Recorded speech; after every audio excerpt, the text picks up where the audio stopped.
Financial scandal rocks the computer world. Sega is set to take on NEC in North America, and the Dreamcast is thinking.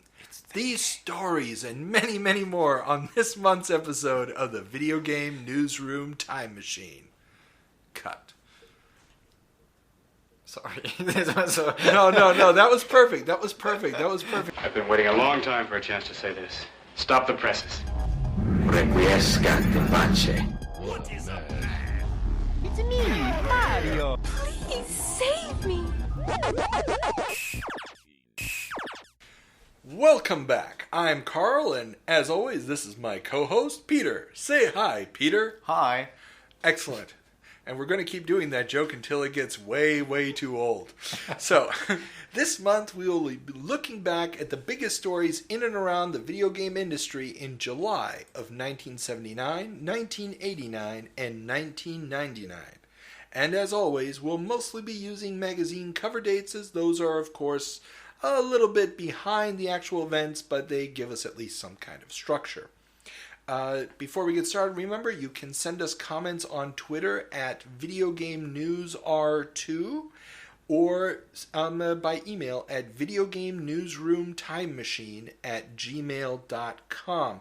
We're also now on YouTube, Video Game Newsroom Time Machine, so you can, can't actually watch us do anything, but you can listen to us with a really pretty picture that we put together every month with a really nice montage of images from the topics, and we spend a lot of time on it, so we'd really appreciate if you go and give us a thumbs up on that. Same thing goes for any podcast app that you happen to be using. Anything else I'm forgetting? Patreon, yes. We also have a Patreon, so if you'd like to help support the podcast with $1, go to our Patreon link in the show notes down below. But enough of that technicality stuff. Let's jump right in to July of 1979.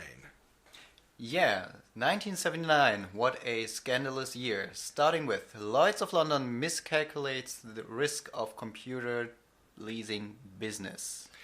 What could have become the biggest payout in insurance history?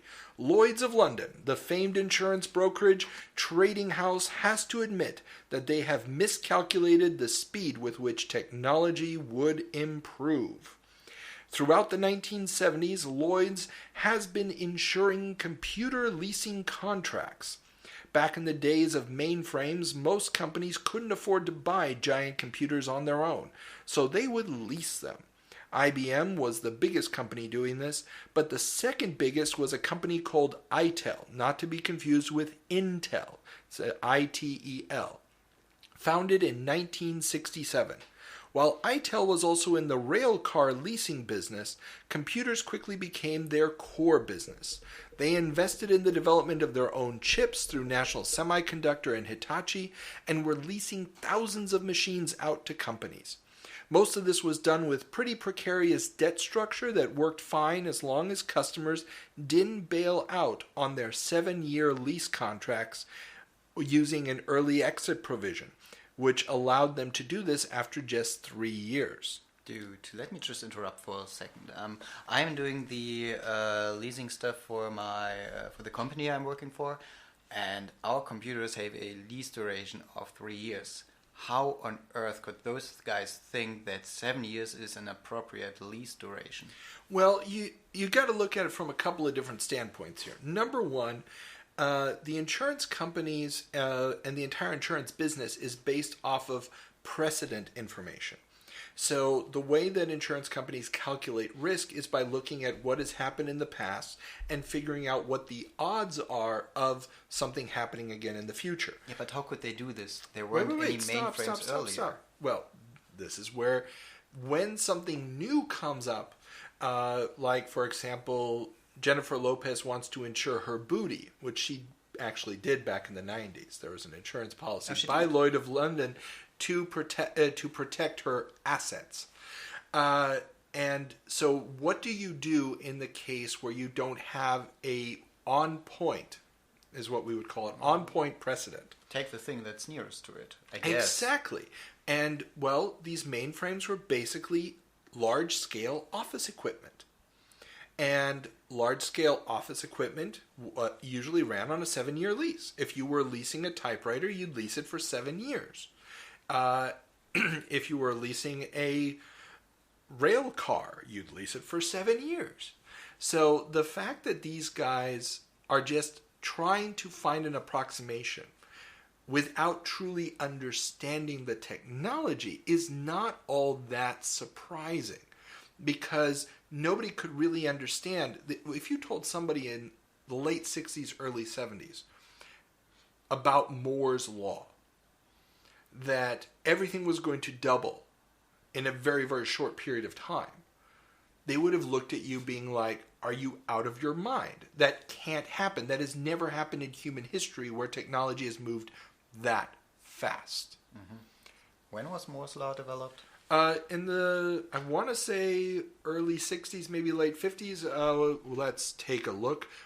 We here at the Video Game Newsroom Time Machine strive to give you accurate information, so just one moment. After a brief finding on Wikipedia, and no, we do not recommend always using Wikipedia for our research, as you'll see in our notes, but in this case it was helpful.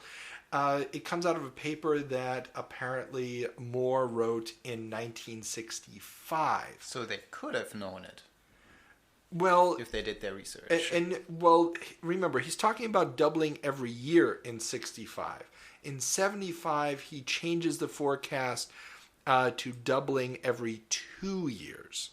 So, and the period is quoted as 18 months because of a prediction by Intel executive David House, being a combination of the two. But Moore's law, if you will, is typically considered every 18 months. Yep. But in 65, he's talking about doubling every year. In 1975, he's talking about doubling every 2 years. And no so matter in what the case 79 means. They thought maybe it's 7 years. Okay. Well, you have to remember, by the time this blows up in 79, really, you probably saw the first big crunches in these policies breaking. Okay. A year or two before that, and that would have already been 3 or 4 years into the contracts. So we're talking 6 years earlier. So we're talking 73, 74. And one of the things that accelerates this process to the non-plus ultra is the introduction of really efficient mini and micro computers, especially the Holy Trinity in 77, which is the microcomputers, the Trash 80, the Commodore PET, and the Apple II. Which basically bring the power of a mini computer home, or a slightly slower mini computer, but an affordable one. Mm-hmm. And the mini computer is starting to replace these machines. So you don't need the mainframes anymore? Not for small and medium businesses. Okay. So how many businesses back in the days actually had mainframes? Or what were those mainframes actually used for? Okay, to get a better understanding, and I'm oversimplifying this, I apologize to any of the tech people out there.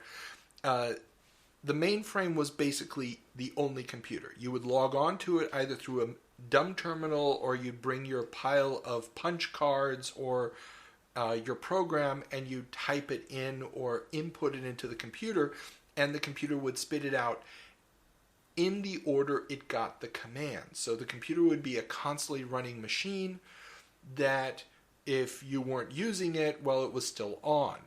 You didn't turn it on and turn it off. And as it got commands, it processed those commands and sent it back to you. Okay. So the mainframe was the only computer in the building. You didn't have a desktop machine with an independent processor. So you basically just had a screen and a keyboard. This would have been the dumb terminals that we're talking puncher. about at this point. Yeah, I mean, by 79, there's not that many people still working in the field of punch cards. That's kind of dead at this point.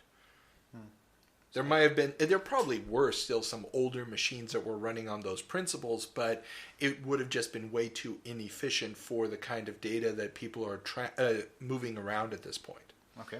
But you would have had some very large corporations still leasing these machines, mainly because buying them was tremendously expensive. You'd have to then have some kind of on-site support staff, which you'd also have to hire because you own it now. Congratulations. But by leasing, and this is where IBM is like the biggest player in this, they've got the staff, they've got the technicians. If there's something wrong with the machine, IBM can afford to send these people out to you to fix it. So you don't only get the machine, you also get a full service contract. Typically with these leases, yeah. As far as I've been able to find descriptions of them, there would be relatively strong support mechanisms. Because let's face it, these companies don't have programmers. And it's not like there's a graphic user interface and you can't just download new software. Any process you want to do on this machine is going to be a custom piece of software. Every time there's a new model of the machine, it's usually not compatible with the previous one. Jesus. This is really demanding for the employees. Well, and this is also the idea of the constantly evolving nature of these processors. And there's actually a story later in this episode where we're going to see how that is going to be coming to an end. We see a light at the end of this. Holy crap, we have a new way of doing everything. It's not compatible with the old one, but it's so much better that we have to replace everything mentality. That is going to come to a very quick end. And that is another reason why people are just moving away from this stuff. IBM at this point was already creating semi-compatible machines with one another. We already have operating systems like CP/M, which was basically DOS before DOS, so that if you had a machine that could run CP/M, or you had a version of CP/M, you could use files from a completely different machine that were also written using CP/M as the operating system. So Which we're totally starting makes to sense. get that standardization, Okay. but we're not quite there yet. Okay. So ITIL handed out those 7 years lease contracts, and Lloyd's of London insured them against people terminating those contracts earlier. Yes. And so the problem is that Lloyd's of London is on the hook for the missed yearly payments, the lease payments that were not fulfilled. How on earth? I mean, who? Well, but very simple. If you're calculating that typically maybe you might have a cancellation rate of 5%, you can calculate how much the insurance payment's going to be. And from an insurance standpoint, it's a perfectly reasonable risk to take. When you suddenly have a nearly 100% early cancellation rate, when you were expecting a 5%, you obviously, and I'm just pulling the 5% number out of my butt, but the nearly 100% is correct here.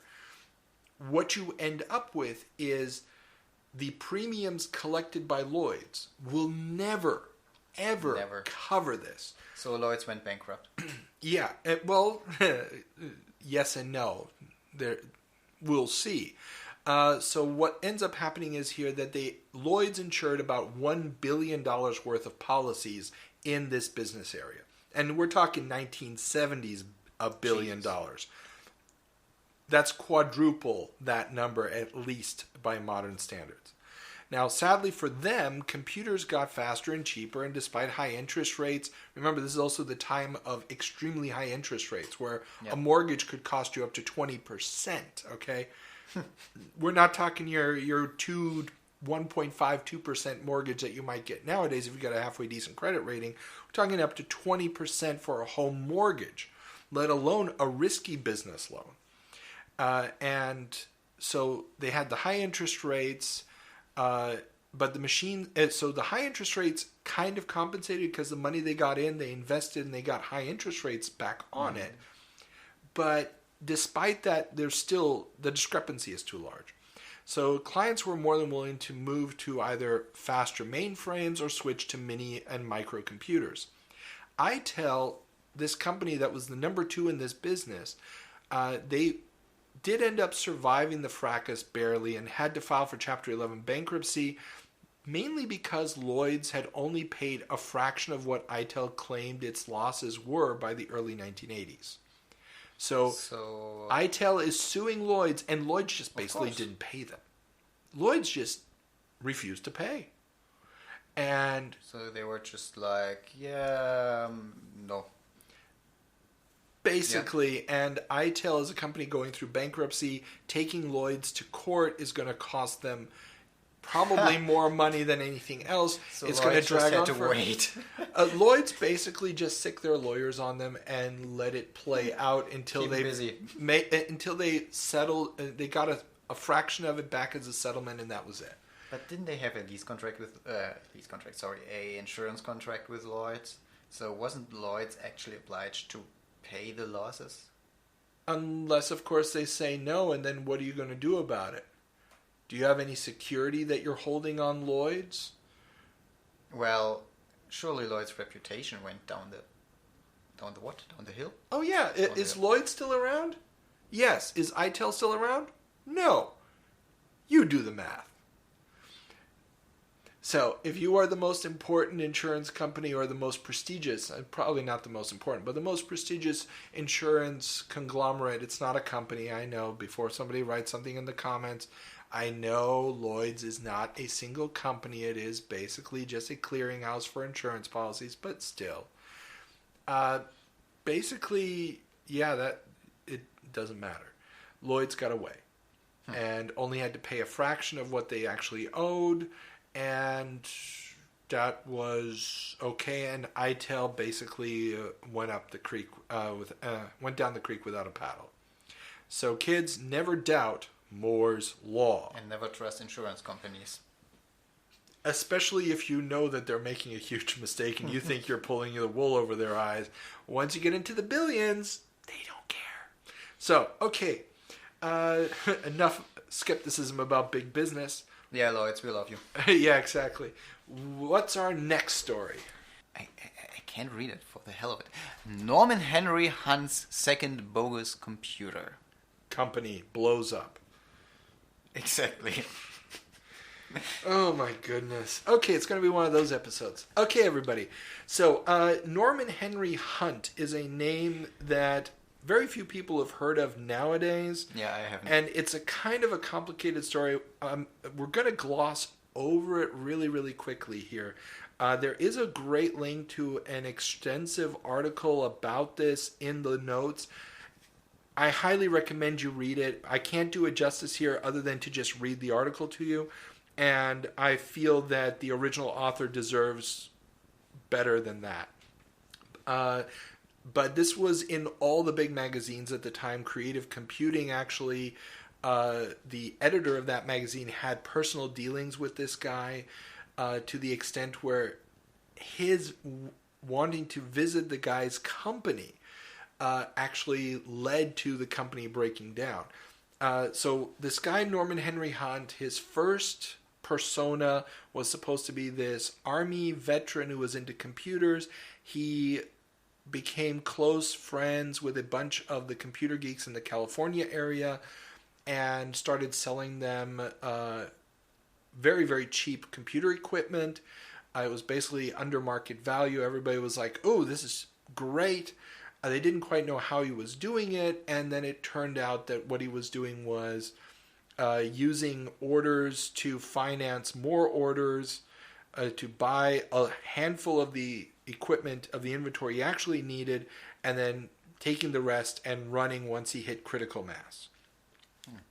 Then he resurfaces a year or two later, new name, slightly a new hairdo and everything else, in a different part of the country, opens up another new business, avoids getting his picture on any of the ads, and starts the same scam all over. The people at the company don't really know what he's doing. And the whole thing blows up because the editor of Creative Computing, at least this is how he tells the story at the time, we got a link to that article in the show notes as well, he wants to go out and see this great operation that's selling all these cool computers. And, of course, the moment he would show up, he would recognize the guy's face, even though he's under a different name.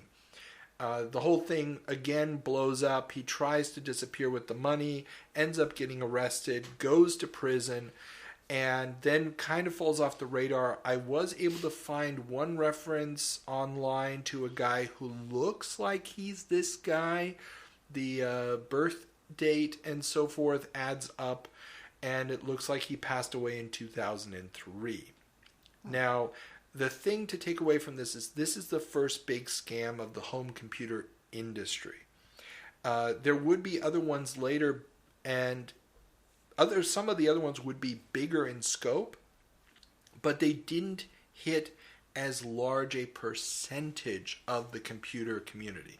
This is really the first time that we're seeing the microcomputer community, which is largely hobbyists at this point. Everybody knows everybody.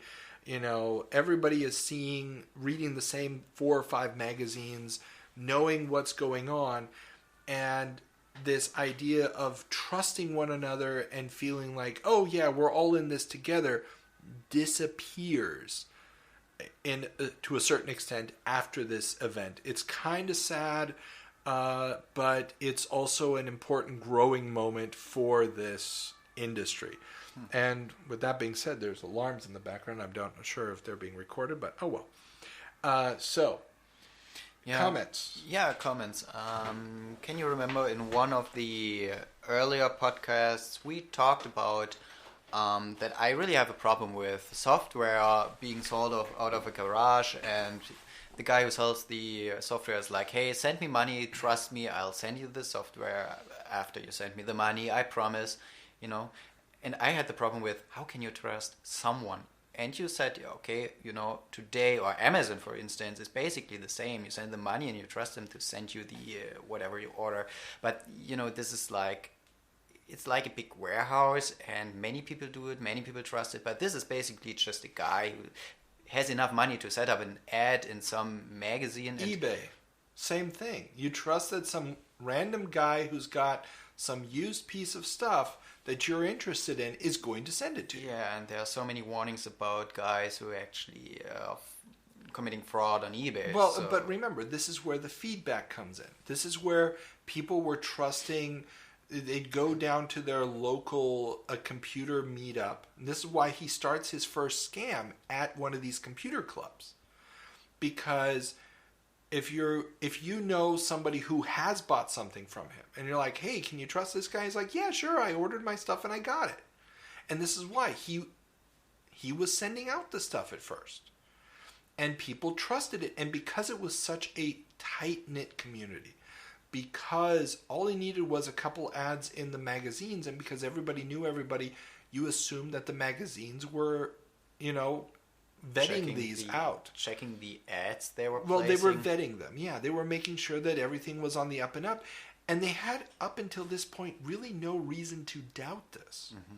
But what really startled me was, in the article, the author also talks about that if you actually had a closer look at the ads, you would see that this promised piece of hardware that there was a photo from was actually not the hardware he promised it to be. It was actually an older piece of equipment. He just put some tape over some, labels and sold it as something totally new. And you could, if you took the time, you could actually see it was a fraud. And for me, it's just startling that no one actually took the time, and they just, it's like at the stock market. No one really takes the time, and they just buy stupid stuff. Well, yes and no. I mean, you also have to remember, people are hobbyists at this point. They're looking at it going, well, maybe, it's just the prototype, or maybe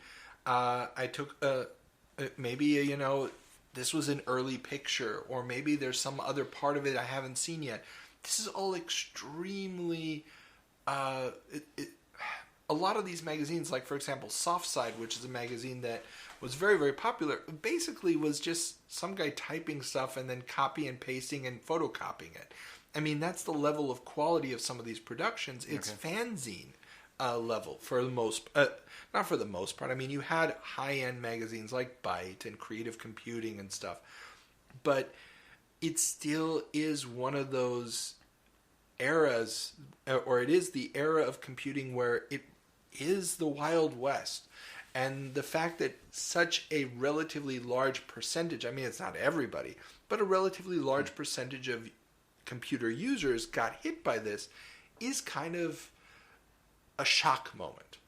And we're going to see this especially when we get into the CES reports next month, the Consumer Electronics Show, the entry into the market of professional companies, Atari making their computers, RCA is going to have a new machine, etc., etc. And these are proper, buy it in a department store computers. In a way, it is also a reaction to this Wild West dying. We are going to have the mass market, mass consumer product with the prepackaged software, not the type it in yourself software anymore. It's going to be, I buy this, it's got a proper box, and it comes with a proper label and real instructions, and somebody actually spent some time and got paid for it. This era is simply coming to an end, but this is how it had to start. So, I mean, the number of companies... Someone had to commit some fraud in order for the computer business to take over. Wait until we get to Dell. Dell is coming. It's a few years away. But when Michael Dell starts selling computers out of his dorm room in college, that's the same deal. It's the, build it in your garage type of thing. And that's how a real entrepreneurial stuff starts. It doesn't start with billions of dollars and venture capital and so forth. No, this is true. That's it. I mean, according to the article, he sold some amazing piece of technology for a price that was just too good to be true. And it was mainly TRS-80 components, yes. Yeah. And they were just way, way under market value. So no one really had second thoughts. They were just like, shut up and take my money. It's Moore's Law. Okay. Every day, something new is coming out. Every month, there seems to be a new innovation. The fact that somebody figured out a way to do it cheaper doesn't surprise anybody that much. Lords of London should have hired this guy. Yeah, exactly. Okay, let's move on to our next story, and this is a slightly lighter, moving away from scandals. Yeah, going to something nice. Scout computer badges, a badge article in Creative Computing. That's right. The Boy Scout computer badges are on the rise, with 40,000 having already completed the merit badge between 1973 and 1978. The badges existed since 1967. Creative Computing magazine tells us that volunteers are needed to provide guidance for these young men who will learn to spell their names in punch cards and other useful life and business uses of computers. The article was accompanied by a high schooler's ASCII art, which was kind of pretty cool, actually. The original computer badge was replaced in 2014 with the Digital Technologies badge. So I don't really, I didn't grow up with the concept of scouts. Okay. So what can I imagine? What was this badge like? Okay, it's like this. If you're a Boy Scout, I was a Cub Scout in the States, so I at least got the general principle of it. You would have to do or learn certain skills, like the Cub Scout, which is the junior Boy Scout handbook, had all these things like roll forward, roll backward, learn to tie your shoes or whatever. And for each one of these, you'd mark off these little points, and you'd have an adult, usually your parents or your scoutmaster, who was basically the one who organized the groups. They would sign off on you having proven that you could do this, that you've successfully completed the task. You are able to roll it forward. Exactly. Okay. Well, I mean, it was basically for little kids. Little kids, yeah. But the idea here was that you had to prove that you had these skills in order to move to the next level. It was kind of like D&D, in the sense that seriously, there is a valid achievement system here. And then you would move up to the next level. Like you started out as a bobcat, then there was, I think, wolf, and then you started out as wolf, then bobcat, then bear, then something else. And I'm probably getting the order wrong. And for each one of these levels, you would get this little badge. It was basically a sew-on badge. Really well done. And you would sew it onto your shirt. And so you ended up having these shirts that kind of look like a military thing almost, with little badges. You know how you see a general who's got 1,000 little things? Of it. Getting kids ready for military. There is a paramilitaristic aspect to this, but and what you could also then do later on for the skills, once you achieved Boy Scout status, each additional skill that you learned, you would get an extra badge. And there's literally hundreds of these different badges for different skills. So you basically were a walking badge. There are people who are walking badges, yes. And Okay. but and the really cool thing with this is that it actually gave a set structure. So there were very specific skills you had to learn, and they would update these on a regular basis. Okay. So they weren't still doing punch cards in 2013. I mean, at least I hope they weren't. Nostalgia badge. But so you had different groups of scouts, yeah? Also during the same age group, depending on where in the country you lived, you had a different, like, group of scouts, or was it all one? It's one big... organization for the entire country, Boy Scouts of America. Okay, and it's one guidebook for everybody. Ah, okay. And one set of rules for everybody, and one set of badges for everybody, and is that's it like a public thing, or is it just a... It's a private it's a private organization. It is a private organization, and it also has a religious connotation, and which is a big deal. But because they're a private organization and not a government entity, they can do whatever they want. So that's how they... That sounds pretty bad. Yes and no. Yes and no. I mean, the problem is that if you had it as a government organization, you would probably run into a bunch of other issues. Especially the fact that they finance themselves through the selling of the shirts and the badges and all this stuff. Because they have to finance the organization somehow. I get the variety of badges. Alrighty. But weren't there any competitors like, hey, join our scout group? Our badges are like... No, we never had... Or I was never aware of any real competition to the Boy Scouts. Okay. They're just such a monolithic, all-present organization. There's really no way around it. I mean, you're either a Boy Scout of America or you're basically... nothing. You're one of those juvenile delinquents hanging out behind the grocery store, smoking cigarettes and trying to figure out how you're going to become a juvenile delinquent. Yes. Okay. Yeah, something like that. That's but this was a cool little thing that they had in there. So it was fun. Okay, so what did you have to do for the computer badge? I honestly could not find that other than the descriptions here from the magazine, which was, punch cards, and I just read this a minute ago. You're not paying attention. I'm sorry. But no, the funny thing was creative computing was selling, print out your name in a punch card and stuff as a important life skill. There were other things, but it's really about they have to give a presentation explaining different parts of the computer, different processes and things like that. So all of that was part of the badge process. I want to give you I am prepared for the podcast badge. Moving on.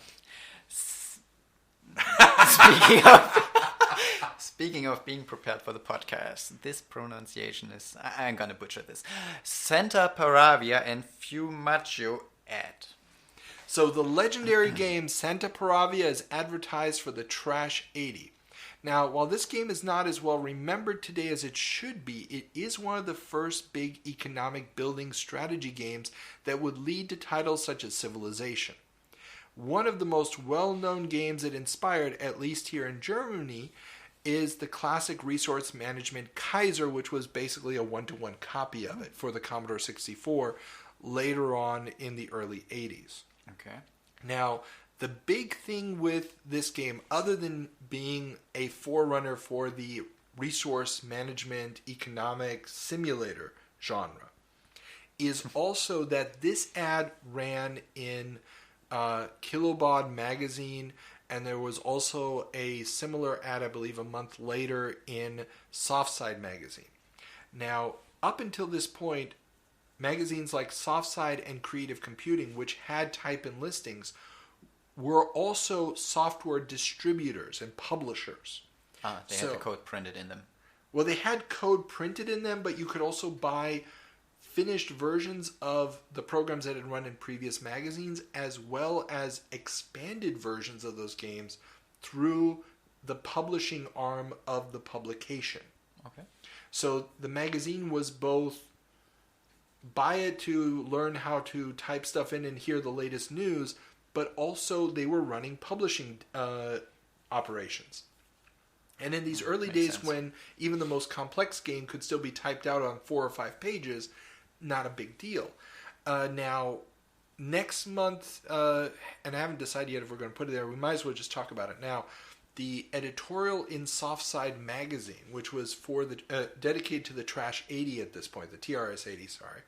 TRS 80 computer at this point, actually just the editor goes off on this whole thing about how people seem to be leaving his great distribution, thinking that there's more money to be earned elsewhere, and he actually named Santa Paravia as one of the games that he used to distribute, which has been taken away from his distribution.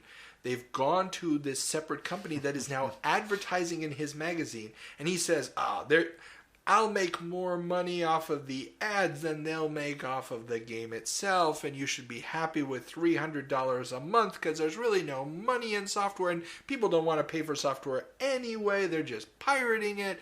So, just be happy. And yeah, a few people make like $1,000 or even $10,000, but that's the huge exception, and there's just no money in software. And it's this Nice guy. Well, it's an interesting moment again. This shift in the industry, this move away from a model of I program this in my free time, actually for my own entertainment, and if somebody enjoys it, fine. If I make a couple of bucks off of it, even better. But the entire idea that I'm going to make a living off of programming for this, well, was never the thought, was never going to happen. That's it. And that is starting to shift here. That entire foundation that the industry was built off so far is starting to move away from that.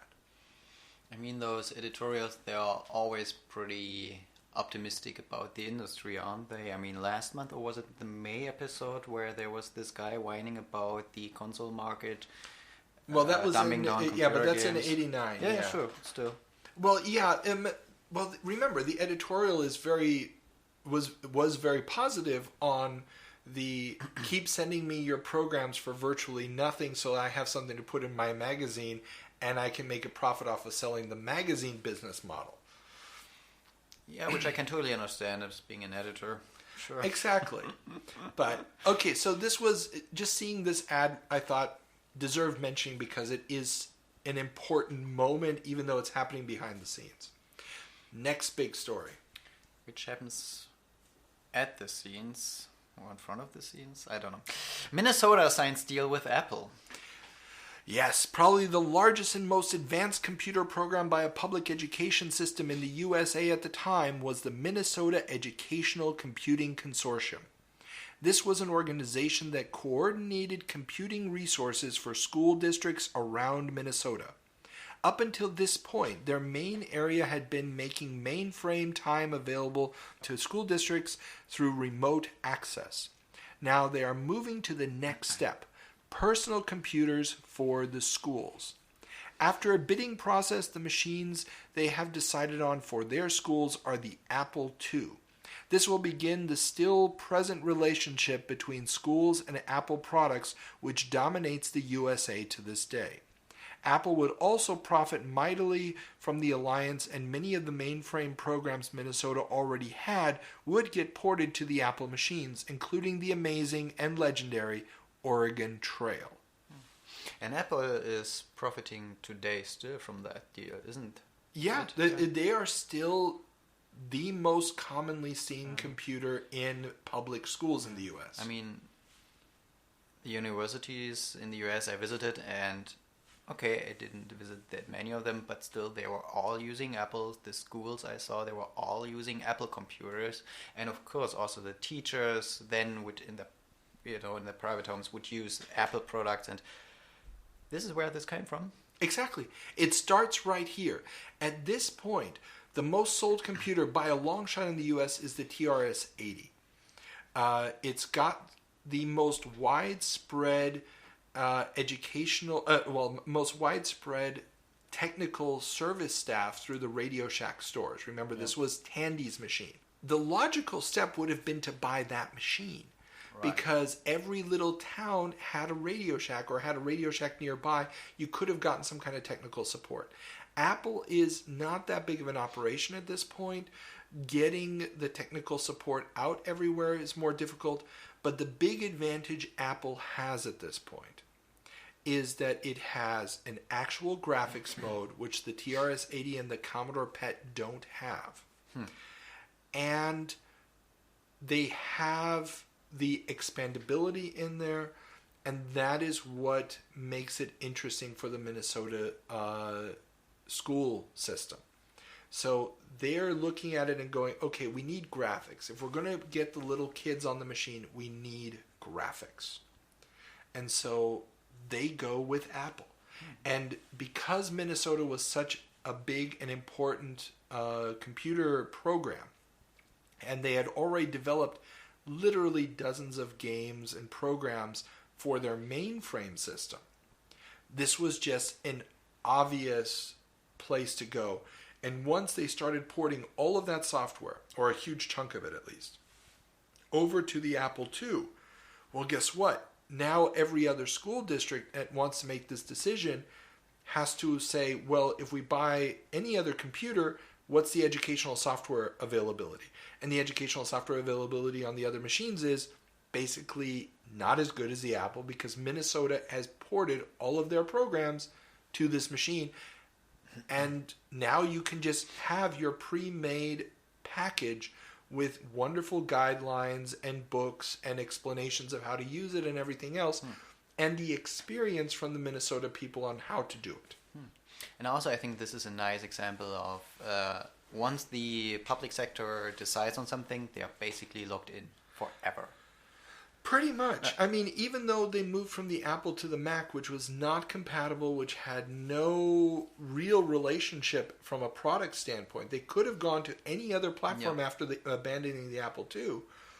They didn't. They stayed with one company, and Apple did do a good job of promoting themselves in that way, of keeping that image going, and it really, really worked. It still works. Yep. Okay, next story. FCC to develop RF shielding regulations for home computers. The Federal Communications Commission, which regulates airwaves for broadcast in the U.S., is coming after home computers.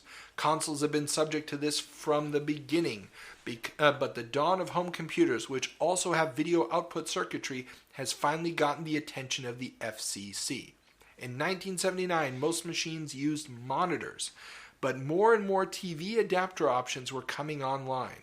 Also, the myriad of low-cost home computers on the horizon meant that TVs would have to become the standard monitor solution.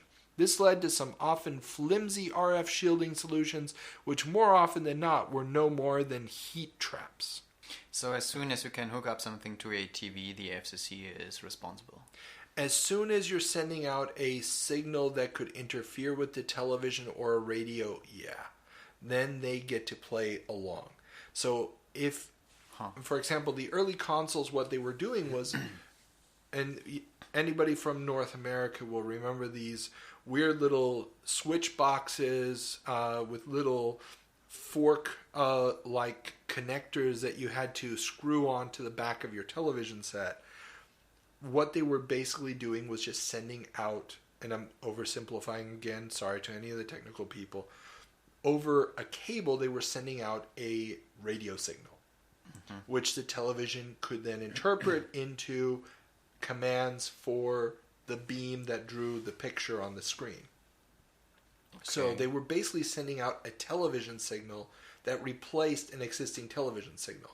So you would have this little box and you have to switch between channel 3 and channel 4 because you'd have to find which of those two channels was the weakest so that you wouldn't get interference from the antenna or whatever else. And so that would be the channel you would turn your television to watch the console. You were basically just interrupting one of the broadcast stations. Yeah, you're killing one of the broadcast stations. Exactly. So you are interrupting the broadcast. Remember, the U.S. government makes a lot of money off of those bandwidth licensing fees over the airwaves. So if you're the channel that bought channel 3 and suddenly kids are interrupting your signal. So when daddy and mommy are switching through the channels, they see all the other channels, but they don't see channel 3 because little Bobby plugged his Atari 2600 into channel 3. Mm-hmm. But you paid millions of dollars for that channel 3. You want the government to make sure nobody's interfering with your channel 3. But it is your own home. I mean, can't you do... The kid is interfering with the signal in your own home. Exactly. It wouldn't affect anyone else in the neighborhood. Well, this is what people were worried about, that it was going to have an effect, especially if you were in an apartment building or something else, that if you didn't have this shielding, it was going to have that effect. Now, similar home... not similar, but other home electronics had this problem in the past. Mm-hmm. Especially the old radios and old TV sets, where they were using pre-transistor technology. They would send out signals that could interrupt other people's machines. I mean, you needed some kind of shielding to make sure that other radio signals and other television signals didn't interrupt your signal that you were receiving at home. Okay, so just for me to understand, I'm living in an apartment building. I connected my console to a TV.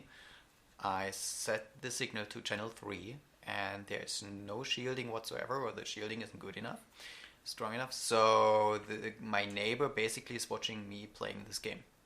In theory, that was a possibility, yes. The radiation is that strong. Well, it just depends on how good the walls are and everything else. Yeah, but sure. this is brute force tech back then. Jesus. Now, the reality is, I don't think anybody ever had a truly reported problem with this. But the FCC, just like Lloyd's of London, is dealing with new tech. They have no idea what's coming. And they need to create a rule that applies to everybody. Okay. And so they say, you need to shield this thing. You need to make sure that it's a trap so that the only signal goes out through the wire and nothing else. Which is a good thing. It's a good thing, but what it does is it massively increases the cost of the device. Because now you go from a sleek, thin little piece of electronics to a giant, much larger box just for the RF shielding. The original Atari 2600 fought with this. The Fairchild Channel F fought with this.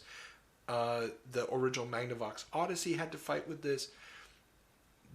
Anytime you're plugging in anything to a television set, that's a problem. And actually, we're going to see this next month. There's another contender coming on the market that is going to run into this problem head on. Okay. But, teaser alert. So, this is just one of these problems, and so far it hasn't hit the home computers because guess what? Home computers don't get plugged into monitors. So at this there's point no on the radiation market whatsoever. Exactly. And at this point, you can buy adapters for the Apple II that will allow you to plug them into a television set. Okay. But they're not part of the machine itself. So now the question is, RF shielding in the adapter, yes or no? And because the computer out of the box is not a device that gets plugged into the TV, we need regulations. But once these regulations are in place, the next generation of home computers that is coming is almost exclusively going to be you can plug it into a TV computers. Okay. When we talk Save about the money on the monitor. I believe it's the Atari. The Atari is already one of these. The Atari 400 and 800, which at this point just hit the market in test markets, I believe. The Commodore 64, the VIC-20 that precedes it. All of these computers are television-connected computers. And they're going to all have to have this RF shielding, and the FCC needs to put in rules of what it has to do and what it doesn't have to do. Mm-hmm. Okay. Yeah.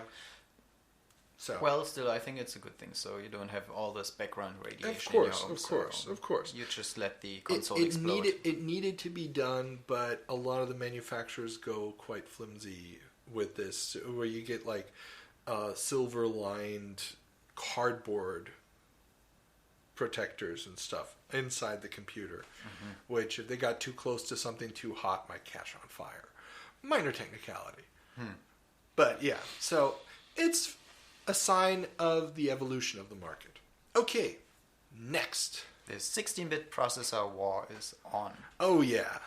16-bit war, that didn't happen in the 80s. It happened in the 70s. So Intel, Zilog, and Motorola have all launched their next-generation 16-bit microprocessors. These chips promise great advantages over their 8-bit counterparts and performance similar to traditional mainframes and mini-computers. While the Zilog 8080 chip would never really take the world by storm, Intel's 8086 would become the foundation of the IBM PC standard, and the Motorola 68000 would be the basis for such classic gaming machines as the Amiga, Atari ST, and Sega Genesis. Where did they get those numbers from? Oh, they're actually all evolutions of previous numbers. So, for example, the Zilog Z80, yeah, the 8080 is basically a 16-bit version. Intel had the 886 chip. This is now the 8086 chip. Okay. So the 86 line was 286, 386, 486 was all coming off of this. It was actually 8286. Okay. 8386. Okay, Motorola. They just dropped the one. And the Motorola one was the 6800. So they also just multiplied it by 10. We want to have the biggest number. Exactly. Now, the Z80, we've talked about that a lot. That was the heart of the Spectrum ZX, the Sinclair ZX Spectrum. It was the heart of the Amstrad CPC. It was the heart of the MSX computer. It was the heart of the Game Boy, the heart of the Master System. So it powered a lot of 8-bit machines. The Zilog 8080 never really catches on. Why is that? There's a couple of smaller machines that take advantage of it, but the big computer that was supposed to be made out of it was the next generation Commodore machine. And Commodore was building this machine off the 880. It was going to be their next their 16-bit machine. And after Jack Tramiel gets kicked out of the company, they acquire the Amiga project led by Jay Miner, and it was basically already finished, and it was a 68,000 processor, and then they just dumped the Z8080.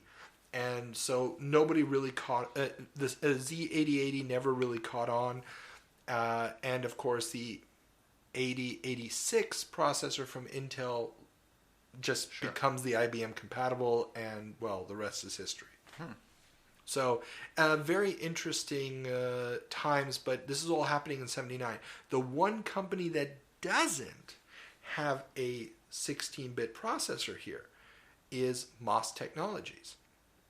The guys who made the 6502 that at this point is powering the Apple II, which is powering the Commodore PET, which would later power the NES, and a variation of it it would also power the Commodore VIC-20, and later on a variation would power the Commodore 64. MOS never really gets that next generation off the ground, partially because, and this is rumor mill stuff, Jack Tramiel just never gave them enough funding to generate that next generation of chip. Instead opting to go with somebody else's 16-bit chip. And later on, one of the head designers at MOS would leave, and they would make their own 16-bit version of the 6502, which would become the heart and soul of the Super Nintendo. So at this point in 79, everybody is already looking to 16-bit. It's just, the war is on. Cool.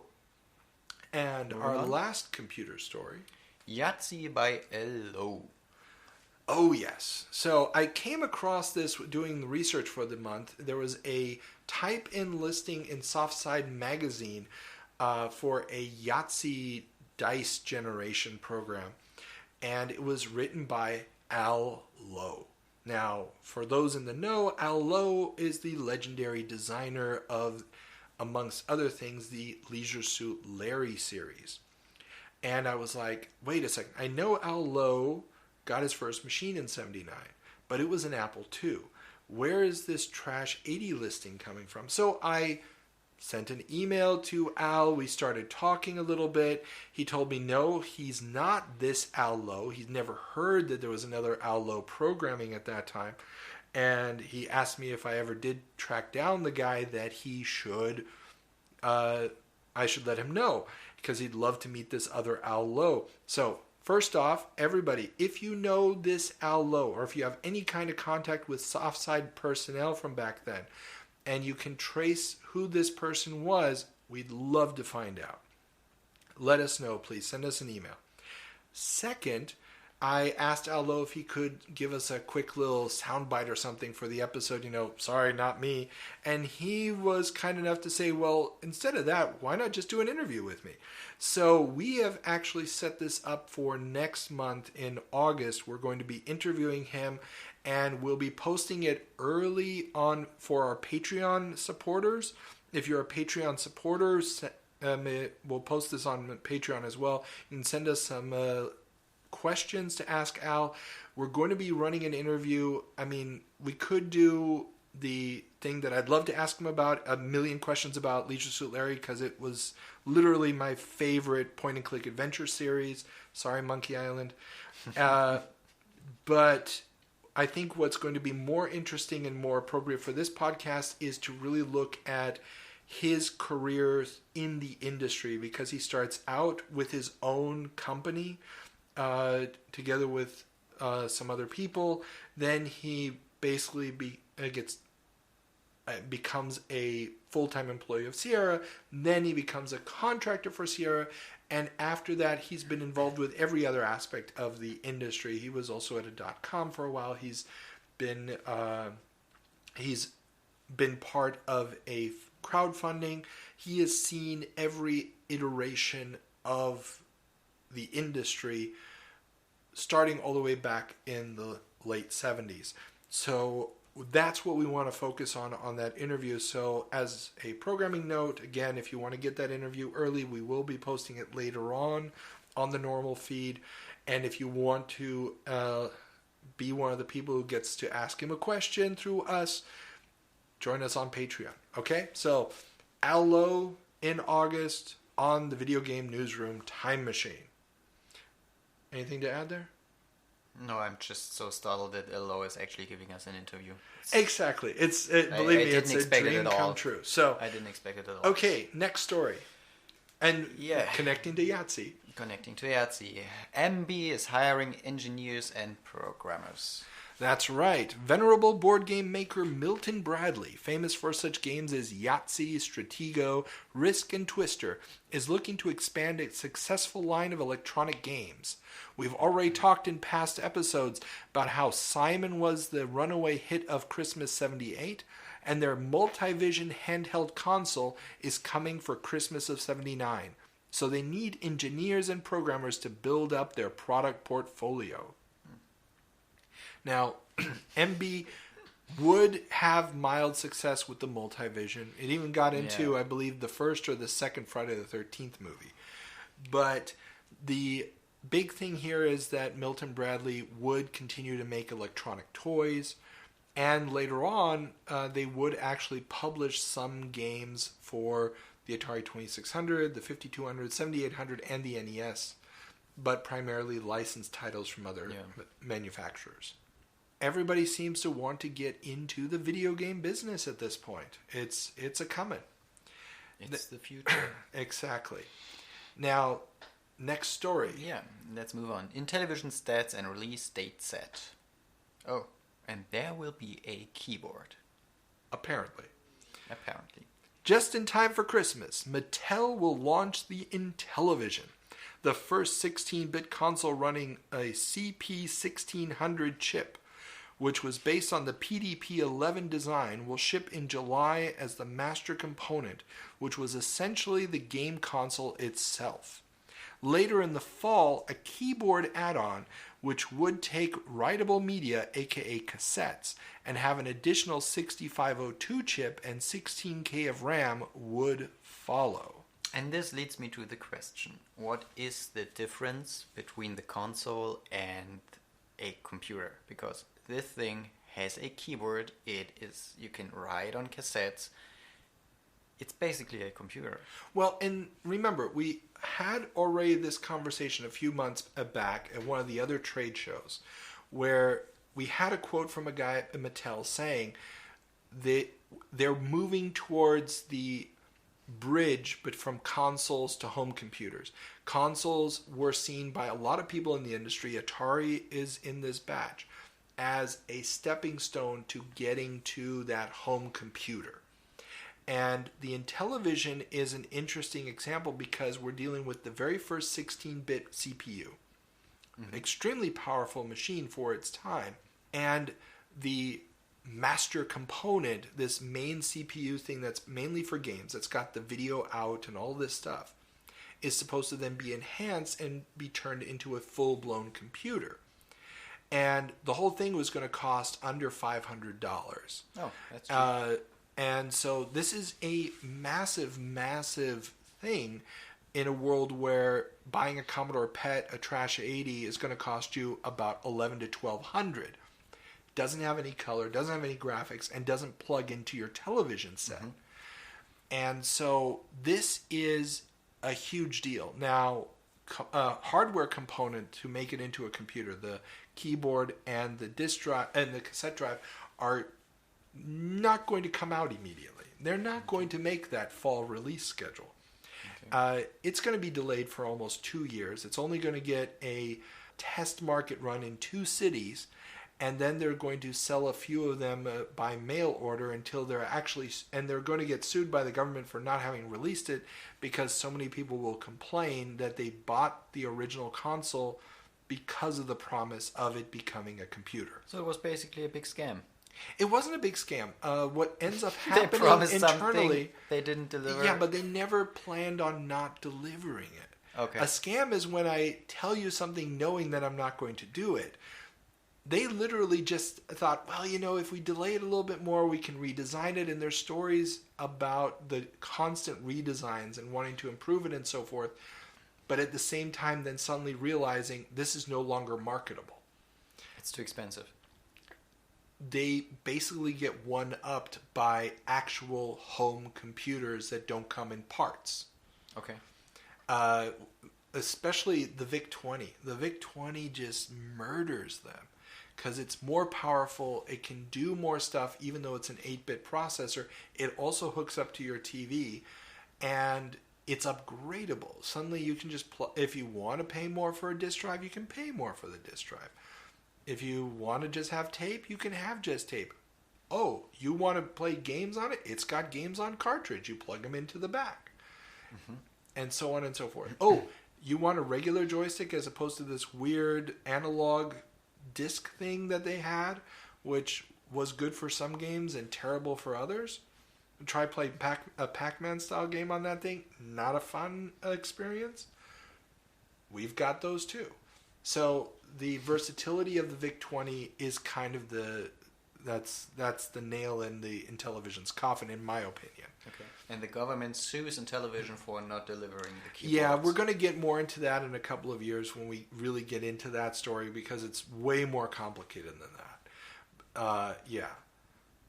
Okay. There's a lot of meat on that bone for us just to gnaw on delivering it another right now. 2 years cliffhanger.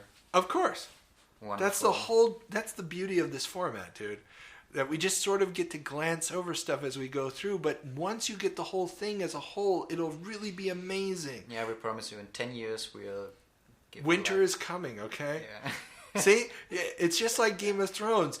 You waited until the final episode after 10 years of watching. Didn't that feel good? And the final episode will wrap it all up. Of course, the final episode will wrap it all up. We will find out at the end what Moore's Law really was. Okay. Alrighty, moving on. Last story for 79. Micro TV offers teletext service over cable in the USA. Teletext, first introduced in 1978, is getting its first major rollout in the USA. According to the Intelligent Machines Journal, Micro TV is providing teletext services to WTCG in Atlanta, one of the so-called superstations, which is broadcast by satellite to a variety of cable operators around the country, reaching up to 4 million viewers. The teletext signal, which is broadcast in the intervals between frame redraws, is being generated by a PDP-11 computer and requires a decoder which still costs about $1,000, but the company is hoping to reduce that to under $100 in the near future. So teletext, we are talking about this weird super low resolution text on TV where I can read what the movie you're watching right now is actually about? Amongst other things, yeah. You can also get like your news and weather and all this. And at this point in the United States, and this is, especially for European listeners, might be a difficult idea because it's very foreign, you do not have nationwide broadcasters. Okay. The country is divided into a whole bunch of territories, and each broadcaster is buying a slot in their territory, and then what most of them are doing, not all of them, but most of them, they're buying a package of programming from one of the so-called networks. That's why the big channels are called networks, because they're simply selling a block of programming. So they'll probably, at this time, they're selling you a morning TV show, like a breakfast news show. Then, a few hours later, you'll get some game shows and a soap opera. Then you'll get a block from 6 o'clock with national news until 6:30. Then you'll start up again from 7 o'clock until 10 o'clock or maybe 11 o'clock. You'll get sitcoms, dramas, and your late night talk show. And then that's it. And all the time in between has to be filled by the local stations. And so this is where the local stations, like a WTCG in Atlanta, only is actually buying bandwidth for Atlanta. But what is happening now with these super stations is that they're rebroadcasting the Atlanta programming all over the country. So if you turn to this channel on your cable dial and you're in Seattle on the other side of the country, you're going to be getting the local news from Atlanta. Now, this doesn't seem like much of a useful tool, except for the fact that, remember, you have time zones. So this was a way of, oh, I don't want to be up at 10 o'clock at night to watch the Johnny Carson show. I can now watch it 4 hours earlier on the Superstation because it already aired 4 hours earlier in Atlanta, is one of the advantages back then of these superstations. Also does create certain conflicts, but the superstations end up devolving largely into independent cable stations that then just show all sorts of programming. So most of them get away from this. Even today, if you have satellite television in the U.S. or cable, you will get a bunch of local broadcasters from all over the place, and it's mainly a time-shifting deal. But the big idea here was, hey, these guys have it. Ooh, I can do the teletext. But ultimately, this kind of fails because they don't decide on a standard. Okay, but there is teletext, but it just came out years later. No, we don't have teletext in the States. Teletext never caught on. It's dead in the water. Really? No, the only version of teletext that survived in the U.S. was closed captioning. Yeah. Which is the subtitles for the screen telling you what the people are saying. That did catch on. That did become standardized in the U.S. Useful. It's extremely useful. But the teletext as we knew it in Europe in the 80s and 90s, where you could look up all sorts of news, and there was basically blog posts before there were blog posts and so on and so forth, that never existed. Oh, okay. That existed in little pockets. A handful of stations tried it, but the TVs didn't support it. There was no unified standard for how it was going to be outputted. In the States. In the States. But see, in Europe, you had government-run television. Government-run television decided what the standard was, and that was it. Yeah, because for me, it was just normal to use teletext. It was normal, but it was normal because the government-run stations, which is the majority of stations, they decided on one standard, and then it was easy for the private stations to also jump on the bandwagon. You don't have that in the U.S. Interesting. So... But also, I mean, regarding television, the United States of America is basically the fragmented states of America. Oh, so. As far as television is concerned, definitely. But you just have to remember, you're dealing with such large areas. Yeah. It would kind of be like, what would a pan-European evening news look like? Yeah, no, I get it. I mean, come on. The stuff that's bothering people in Madrid, we don't care about here. In Germany. Okay? Maybe a couple months later, but unless we're bailing them out, we don't care. And we've lost Spain. Come back, por favor, no se vayan. Okay, it didn't help my cause by using an Argentine accent on that. Okay, good. So that concludes our jump back to July of 1979. When we come back, July of 1989. Welcome to July of 1989. And we are definitely continuing right where we left off, not a week and a half later. So, with that being said, Peter, what is our first headline? Acorn launches budget Archimedes. Acorn, makers of the BBC Micro and Archimedes line of computers, has announced the Archimedes 3000, a budget version of their Archimedes line which should appeal to the educational and, quote, serious home user, unquote, market. This system has all the strong graphical features of the Archimedes line, but is still not very competitive with the Amiga and ST competition at £649. An Amiga 500 costs just £350, and an ST would set you back only £270 at this time. So did they appeal to the educational and serious home user market? Not really. While we saw in our 79 report how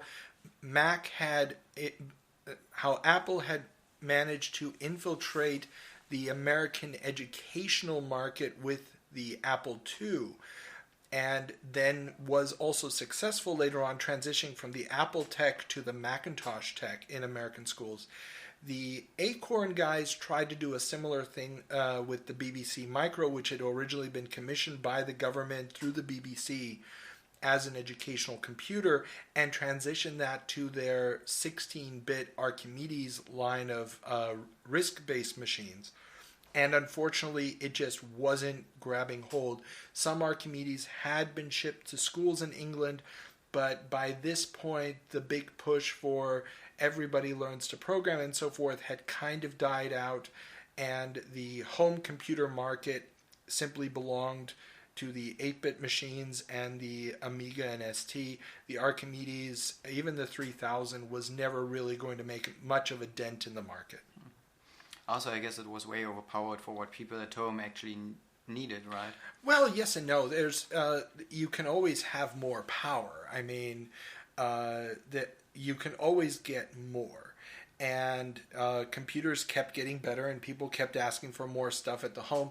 The Archimedes just had the problem that it didn't considerably improve on what was already there. And because it was pretty much limited to the English market, a lot of the international developers, American software houses especially, just were never going to support it. It got some good games, but it just was never going to be as popular as Commodore's and Atari's machines. Right, and it was twice as expensive as the direct competition. So exactly, and this is the budget version. Okay, there were far more expensive ones. Now, obviously, Acorn, nobody's crying over them. They become ARM later on, and they pretty much design every chip in a handheld device today, as well as create the Raspberry Pi. So the Archimedes, while not a great success, does lay a technological foundation for them that makes them survive their competition. I mean, Commodore and Atari are gone, but the legacy of the Archimedes is still alive and kicking. Is the today's chip somehow related to the one they used in the Archimedes 3000? I don't want to get into too much of the technical stuff because I'll probably misquote something, but yes, essentially the first generation of today's modern ARM chips was the central processor for the Archimedes. Look at that. Yeah, so this is why I included it here, just because this system is an important milestone. It's not the first Archimedes, but you can see how they're trying to figure out what their position is going to be in the market. We will be talking about the ARM processor again it'll be a couple of years, but when we get to the 3DO, it's going to show up there again. So there's a lot of machines that have run on ARM chips over the years, and like I said, they are still a major force to be reckoned with. And I think it's a nice story of you really have to find your niche, especially in this market. When you just do what everyone else does, you just won't survive. Well, that, and there's an argument to be made that more than two competitors at the same time just is not viable on the market. The Amiga and the ST had basically carved up the 16-bit home computer market in Europe amongst themselves, and there really wasn't enough room for a third contender that was essentially doing the same thing. You were going to have to break out of that mold and do something completely different, which is what the PC ends up doing. And that thing that they do different is the expandability. The fact that it's not just one machine that you ride until it's completely obsolete and then buy something completely different that is not backwards compatible, that is a whole different architecture. That is the innovation that the PC is bringing to the table. It's in the background at this point, and in Europe it's still not playing that much of a role in the video game market, but in the United States, as we've talked about several times, it is almost the only game in town, with the ST dying out, the Amiga still holding on, but really not making any inroads as a machine that at this point is almost, that's over 4 years old. So it is on its way out, and the support in the U.S. is dwindling fast.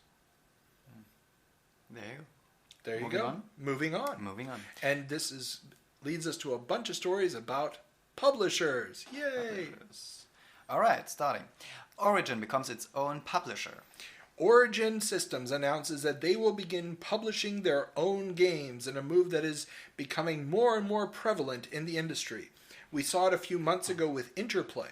A cool little photo op was staged where Gary Carlson, one of the Carlson brothers who founded Broderbund, or the Broderbund, depending on how you want to pronounce the fictitious name, another very successful independent developer publisher of the day, gave Robert Garriott, brother of Richard Garriott and business manager of Origin Systems, makers of the Ultima series, a diploma while Garriott was dressed in a graduation gown. Epic. Does this Origin have something to do with the EA's Origin store? Well, yes.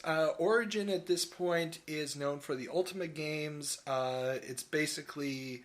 it starts to publish a few games for other people as well, but so far it's been distributed primarily through EA, through their affiliate label. This move breaks them away from EA, but in a few years, when their budgets start to explode and the investments in the individual titles becomes way too much for them to really risk, and we're looking primarily at Wing Commander 3 there. That's the game that really pushes them over the edge. They basically sell out. No, well, it's not that they crawl back for the affiliated label system. They have to sell to EA to keep pushing their technology and keep pushing their budgets up with the ever more cinematic and grandiose productions. And while, of course, it goes the way of any studio that EA buys, it gets dissolved at some point. The name Origin and a stylized version of the original Galaxy logo actually becomes the foundation for EA's online distribution system, Origin, today. Interesting. Yeah. Now that you've mentioned the affiliated label, as I remember it, a affiliated label was something that you could sell your games under, and EA would help you with its distribution. Well, it's not that EA would help you with the distribution. What you would do is you would submit details about the game to EA. They would put it in a catalog. The catalog would go to software and hardware retailers who would then order material. You would then still create the boxes, create the copies, and everything else. But instead of sending it directly to the stores, you would send it to EA, and EA would then send it together with a bunch of EA games and games from other affiliated labels. For example, around this time, Ubisoft is also publishing games in the United States as an affiliated label of EA. My old copy of BAT, a sci-fi action role-playing game, amazing title for the time. One of the first big Ubisoft hits. That game still has the EA distribution sticker on the box. Oh. And so what would happen is Ubisoft printed all the materials, they made the copies of the discs, put it all in a package. But remember, if they're only selling 1 or 2 titles at that time in the US market, it would have cost them so much money to make materials to send out to all the different companies, to have connections with all the tiny little software stores around the country. You're just now starting to get the big chains in the US like Egghead Software, etc., Electronics Boutique, and Babbage's and so forth, that the market is still largely controlled by these smaller stores, and there's no way for a smaller company that's only producing maybe 1 or 2 products a year to maintain the relationships necessary to get into these stores, to convince the small store that really can't afford to buy 10 copies of the game that never move because it will destroy their profit margin, to convince them to maybe order 1 copy of your game. But if they only order 1 copy of your game, especially back then where shipping costs were much, much higher than they are today because we didn't have the massive shipping, you weren't going to get economies of scale. But if they ordered from the EA catalog, they order 1 copy of BAT, they order 2 copies of Ultima, and they order 4 copies of EA games, all of that in 1 box, you're now sharing that shipping costs, and that really made these deals so lucrative both for EA and the smaller publishers. And it's only once your company gets big enough, has enough games in development, that you basically can publish your own catalog, that you can make the jump that Broderbund has done, that Origin Systems has done, that Interplay has done at this point, to become their own publishers, to maintain their own structures. A lot of it also has to simply do with the fact that these big chains are now becoming more and more important, which also means you have less contact points with the retail. You don't have to talk to 150 different stores around the country. You're now maybe talking to 50 stores around the country. And that becomes more manageable. Oh. So the affiliated label is basically a publisher's pool. It's a publishing pool. It's basically you're piggybacking on EA's distribution network. Interesting. For a fee, of course. Yeah, so, yeah. And, I mean, Broderbund was big at the time with their print shop and Where in the World is Carmen Sandiego series. Interplay had Bard's Tale, and so on and so forth. And Origin is mainly living off of Ultima because Wing Commander is still just around the corner. Oh, okay. Speaking of Bard's Tale, Interplay abandons Bard's Tale franchise. Ace Magazine reports that there won't be a Bard's Tale 4. Oh no. Apparently, Interplay is branching out, having milked the Bard's Tale engine for 3 installments with point-and-click adventures like Neuromancer and more complex RPGs like Wasteland. But don't fret, you'll still be able to import your Bard's Tale characters into a new game, Dragon Warrior. Did you do it? To be honest with you, I never really got into the Bard's Tale series. It was way too difficult. The difficulty level on those games was so punishing and frustrating, especially if you're playing on a Commodore 64 with very long load times. It just wasn't my style of role-playing game. Now, I did play Wasteland, which was also horribly punishing, but had a great sense of humor. So, I mean, come on, cannibalistic nuns in a radioactive desert. That is entertainment, my friend. Everything else simply pales by comparison. But yeah, so they've got this new game, Dragon Warrior. You'll be able to import your games there. but Bard's Tale is over. Now, No, it's not. I've played a newer version of Bard's Tale. well, yes. Don't lie. Yes. Okay, the reality is that since they broke their ties, Interplay broke their ties with publisher Electronic Arts, and we'd reported on this a few months ago, they no longer have free and clear title to the Bard's Tale name. Bard's Tale 4 would go into development in the mid-90s with a very new game engine, but never see completion. A Bard's Tale relaunch would happen in 2004 as an action RPG, and in 2015, a successful Kickstarter will ultimately see a Bard's Tale 4 appear in 2018. And so, Dragon Warrior had already been in development as Bard's Tale 4, but because they didn't have the license, they basically just rejiggered it a little bit, got rid of some of the location names and so forth, and just published it on their own as a standalone RPG that just happened to allow the importation of Bard's Tale 1, 2, and 3 characters. Yeah, it was basically Bard's Tale 4. And this was allowed to import characters from a different game. This was perfectly legit back in the day. I mean, there were a couple of games that had done things like this, similar to this, and it was a relatively new idea to import game characters from a different series. Now, that being said, it was a little weird that you could take them from one company to the other, but at the same time, these were characters that the players had created.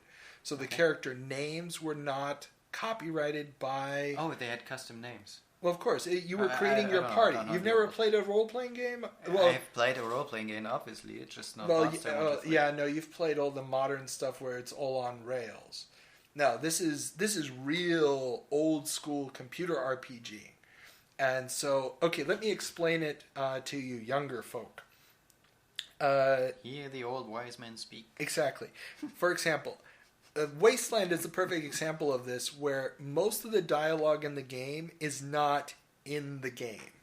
They would tell you which page to turn to in the manual. Okay. And you had to read it there. Mostly because of space limitations on the disc. That they just couldn't include it all. So you had like a disc in a 1,000-page book. It wasn't a 1,000-page book. There weren't. It was not small, but it wasn't. It also wasn't huge. Plus, you didn't turn to it. It wasn't like the first encounter was page 1, the second encounter was page 2. You basically would go to page 30 or something, and they would have a bunch of bits of dialogue that were just trolling you. So if you tried to read ahead and figure out what the plot was going to be, there were story plots that would never include it. They were just put in the book to throw you off. Okay, that's interesting. And so, but the idea was that you just couldn't really include all of it. Also, it worked kind of like a copy protection. Now, what these games also had, especially the early Bard's Tales, they were more or less an open world, where you ran around in random encounters and all this stuff, and you just had to survive. And you always created your party from zero because they were based off of the D&D model. At this point in time, in the early to mid 80s, the idea of a role-playing game was D&D, for better or for worse. And so the idea that you'd have these very well-developed, well-scripted characters like you'd have in a Mass Effect or a Knights of the Old Republic or any other fun BioWare title, which seems to be the only RPGs I can think of right now. Which are... Like I said, the only RPGs I can think of right now. Sorry. Okay, yeah, I'm not a big fan of The Witcher. Skewer me in the comments. And now we've lost the rest of the audience. Yeah. We've lost the Swedes last time. Yeah, it's bad. Okay, but the problem is that those games give you the characters pre-genned. And you kind of need to do that if you're doing voiced over work. If you're going to have your story voiced, you can't include just any name. People have to call your character something. But in the old days, it's like you put in your name, my character's name is Tom, and in the middle of the dialogue, they just insert the word Tom wherever the character's name has to be. And that would work. Once you have an actor speaking it, they cannot just speak Tom and a billion other names. Well, they it can has to say be you. from a... Yeah, but guess what? Sooner or later, that's not going to work. And then if you have other party members and have any interactions with them... You just get a title. But here you're going to have a party of 4 up to 6, sometimes 8 characters that Okay, you're you all can't get creating titles for all of yourself. Exactly.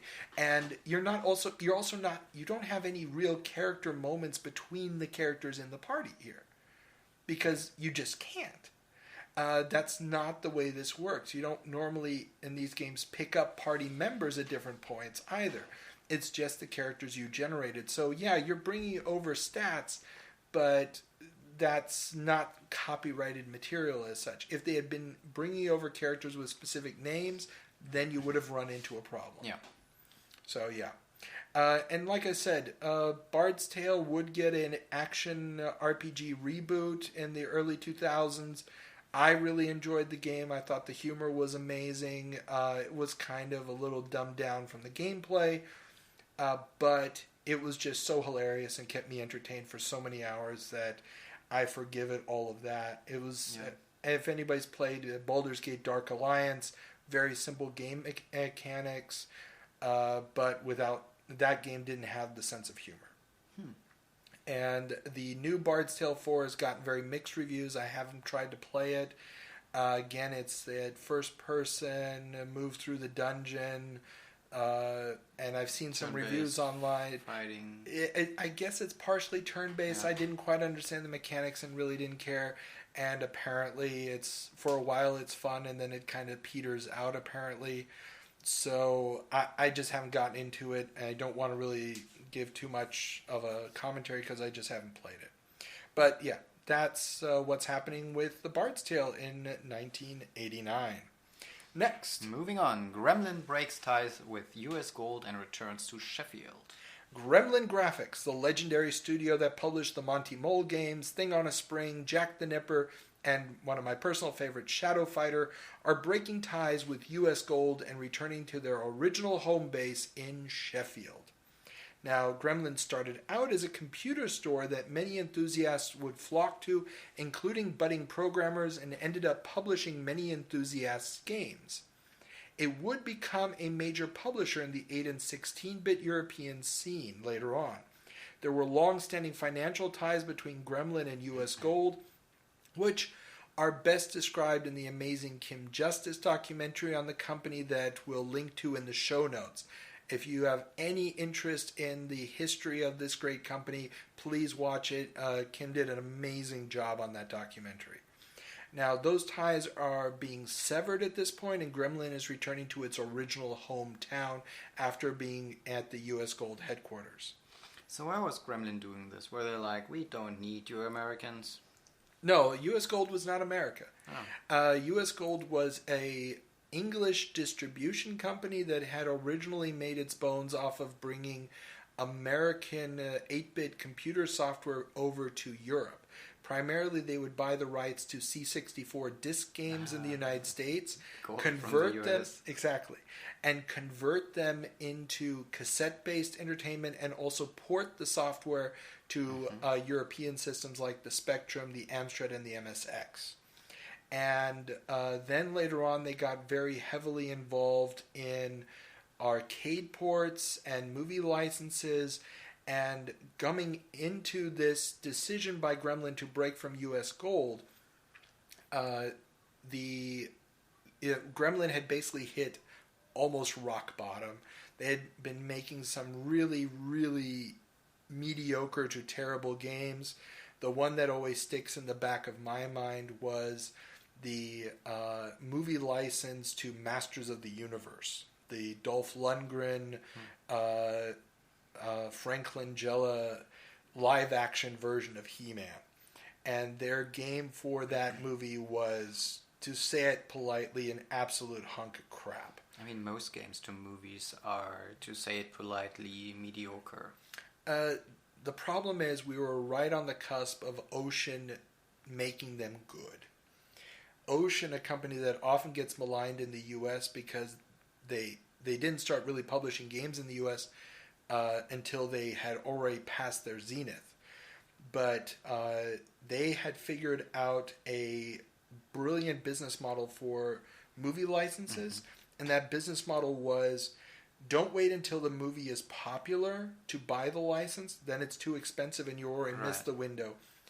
They would go to Hollywood, and in the script stage, they would buy movies. They actually had somebody whose entire job was basically to read through these scripts, figure out what had the best potential, buy the license for relatively little money, have a long lead-in time to develop a game around it, and then be out in time not for the VHS release, but for the actual theatrical release.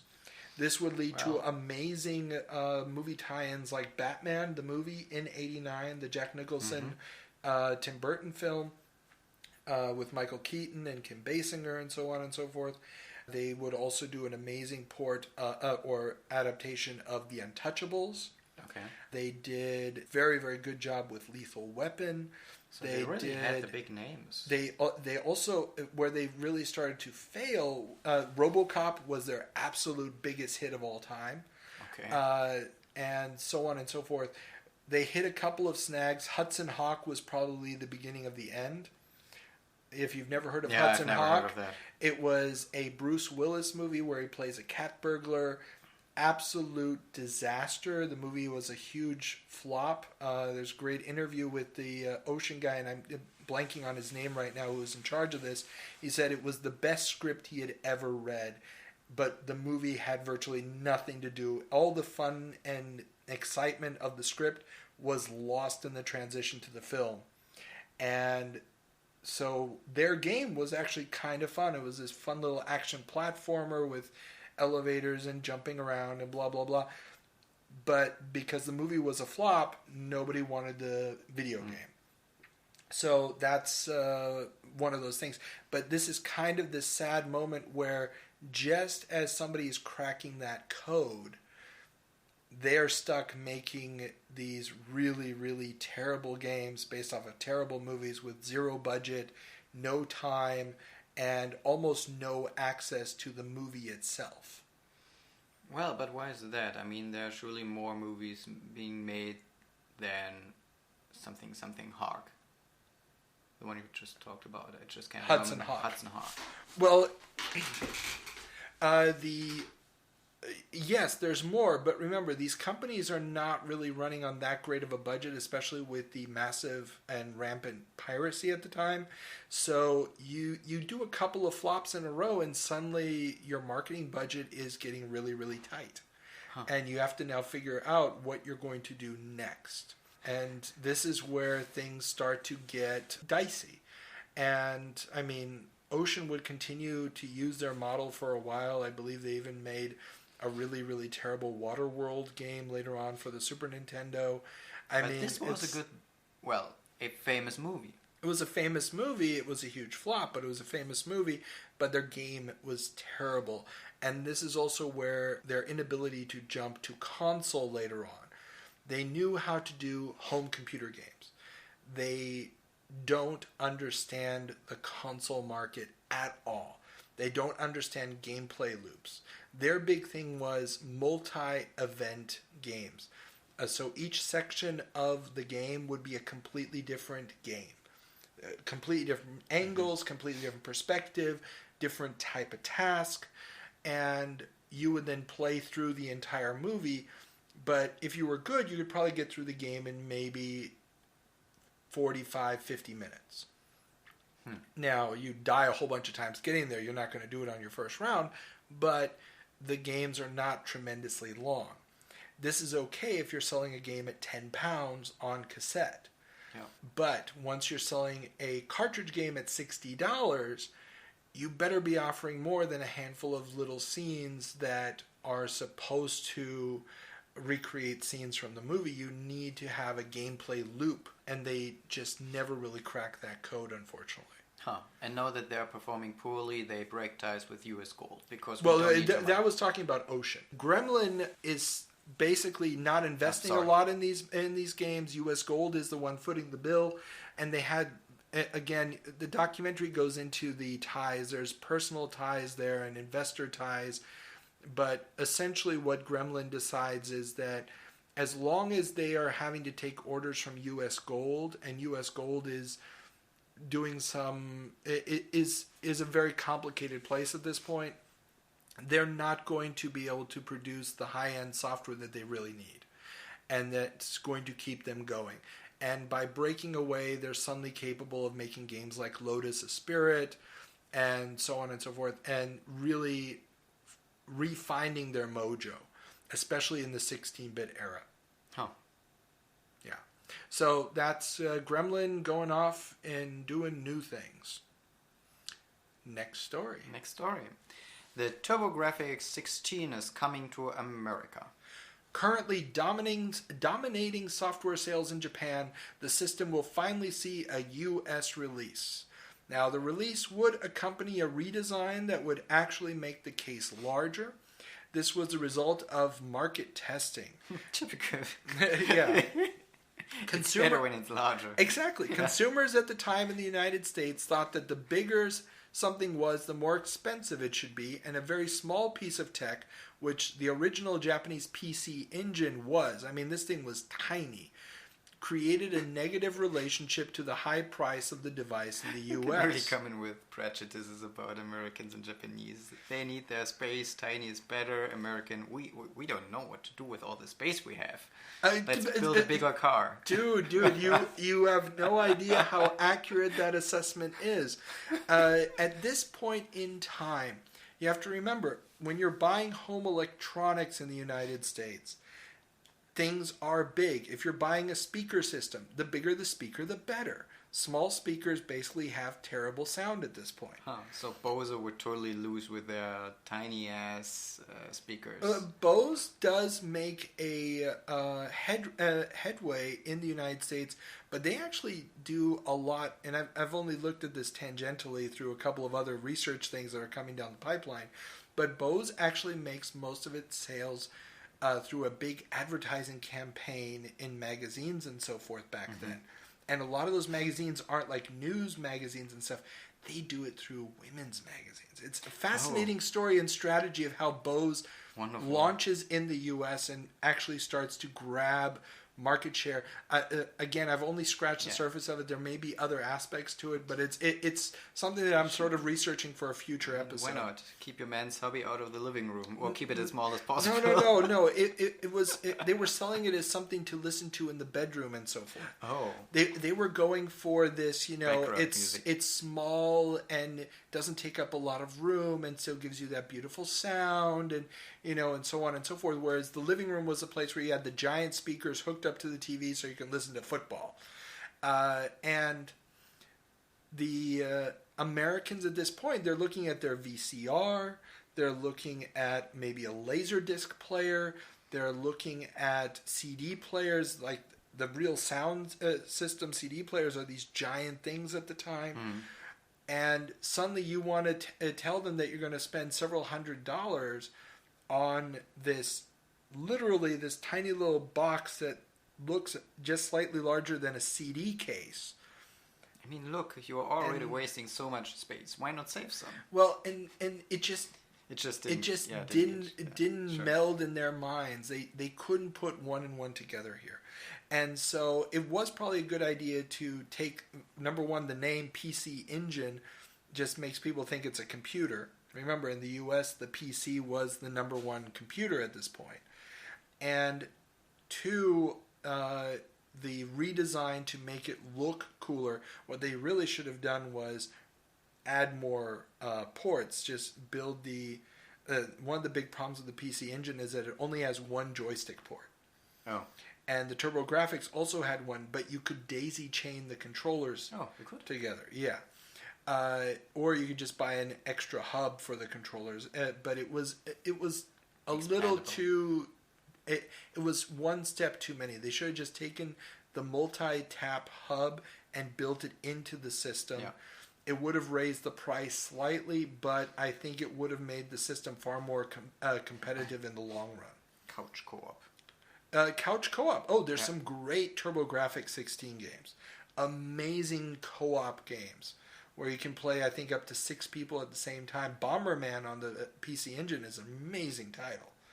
And it's just one of those things where you needed the extra hardware setup, which not everybody had, and so therefore it got a very exclusive and limited use. Dungeon Explorer is actually another one of these titles that uses that ability of the system to great effect. It's basically like a Gauntlet clone with some RPG elements. Fun game. So that's the TurboGrafx. We got NEC entering the market. Any other players? Well, maybe Sega. Mega Drive renamed Genesis.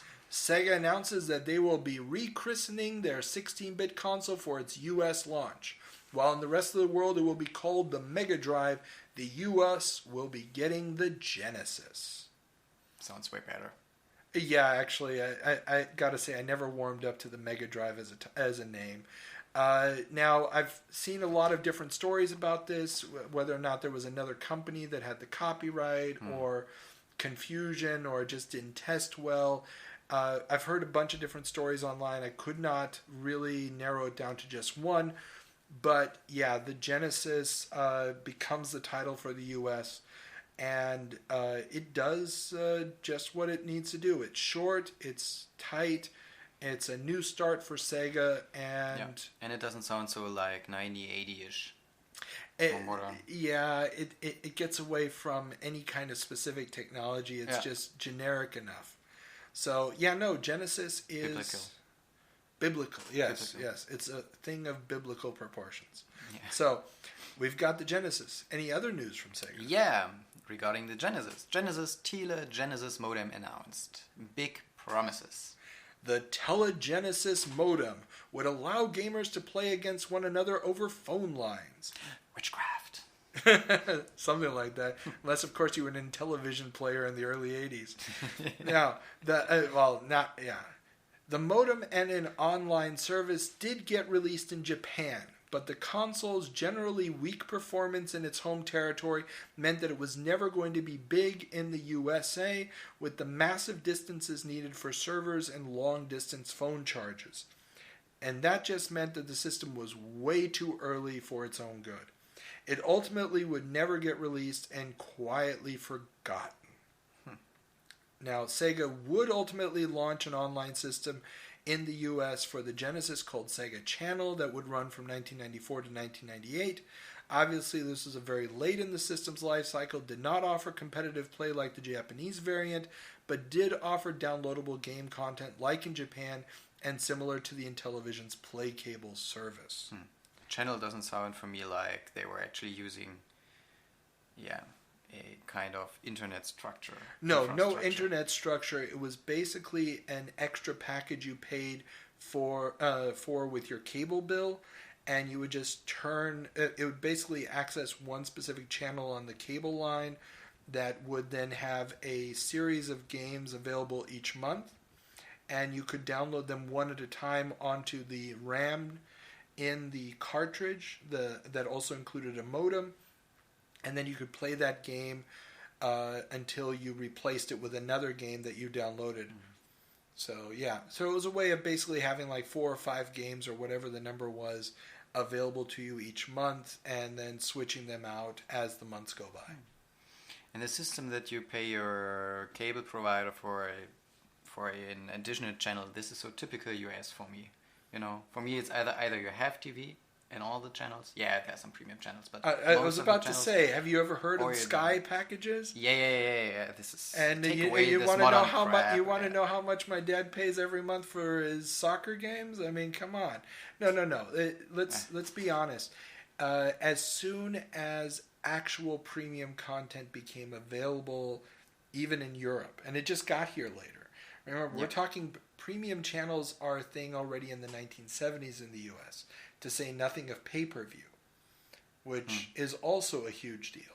I mean, between premium encoded channels, be it your Playboy channel or your Showtime and HBO or Cinemax, and even, for example, when I was in college in the late 90s in Florida, I had to pay an extra $5 a month to get a package of channels that included, amongst others, Comedy Central. Comedy Central was not part of our basic cable package back then. We had to pay extra to get that extra offering. And so it's Yeah, it is something inherent in the U.S. system, and you're paying for the content. Then again, in Europe, you never paid for basic satellite packages because you bought the satellite dish once and it was automatic. But a lot of that had to do with the fact that a large portion of the channels were funded by taxpayer money. Yeah. Which also explained the content in most of the countries, especially in Germany, or the quality thereof. BBC will leave you out, you do good. It's appropriate to their target group. Exactly, but if you're going to pay for real premium content production, you're going to have to charge some kind of premium price. Especially with the massive distances that you're covering in the U.S. for alone installing the cable lines along so many thousands and thousands of miles. Yeah. Just alone in one city, you can have thousands of miles worth of cable line because the houses are so far apart from one another. That infrastructure, which later on made high-speed internet possible, which is one of the major reasons why in Europe high-speed internet was so slow to take off, we didn't have an infrastructure to run it off of because everybody had been just perfectly happy with their satellite. Well, guess what? The satellite doesn't upload. And once you start trying to download large amounts of data individually on a satellite, it doesn't work either anymore. Yeah, it's way too slow. Exactly. So this is why, you have to pay for it, but guess what? The quality of the product is usually also better once you have to pay for it. Oh, well, we just let them Americans produce this stuff and then we watch it for free. Well, you don't watch it for free. Have you ever looked at how much you're paying on taxes for television over here? Yeah, I know. Yeah. Just as a reminder, we're in Germany, so I have to pay, twice a year for channels that I don't watch. It's terrible. No, it's $17 a month. 17 a month. Think about that. 17 a month for crap I don't watch.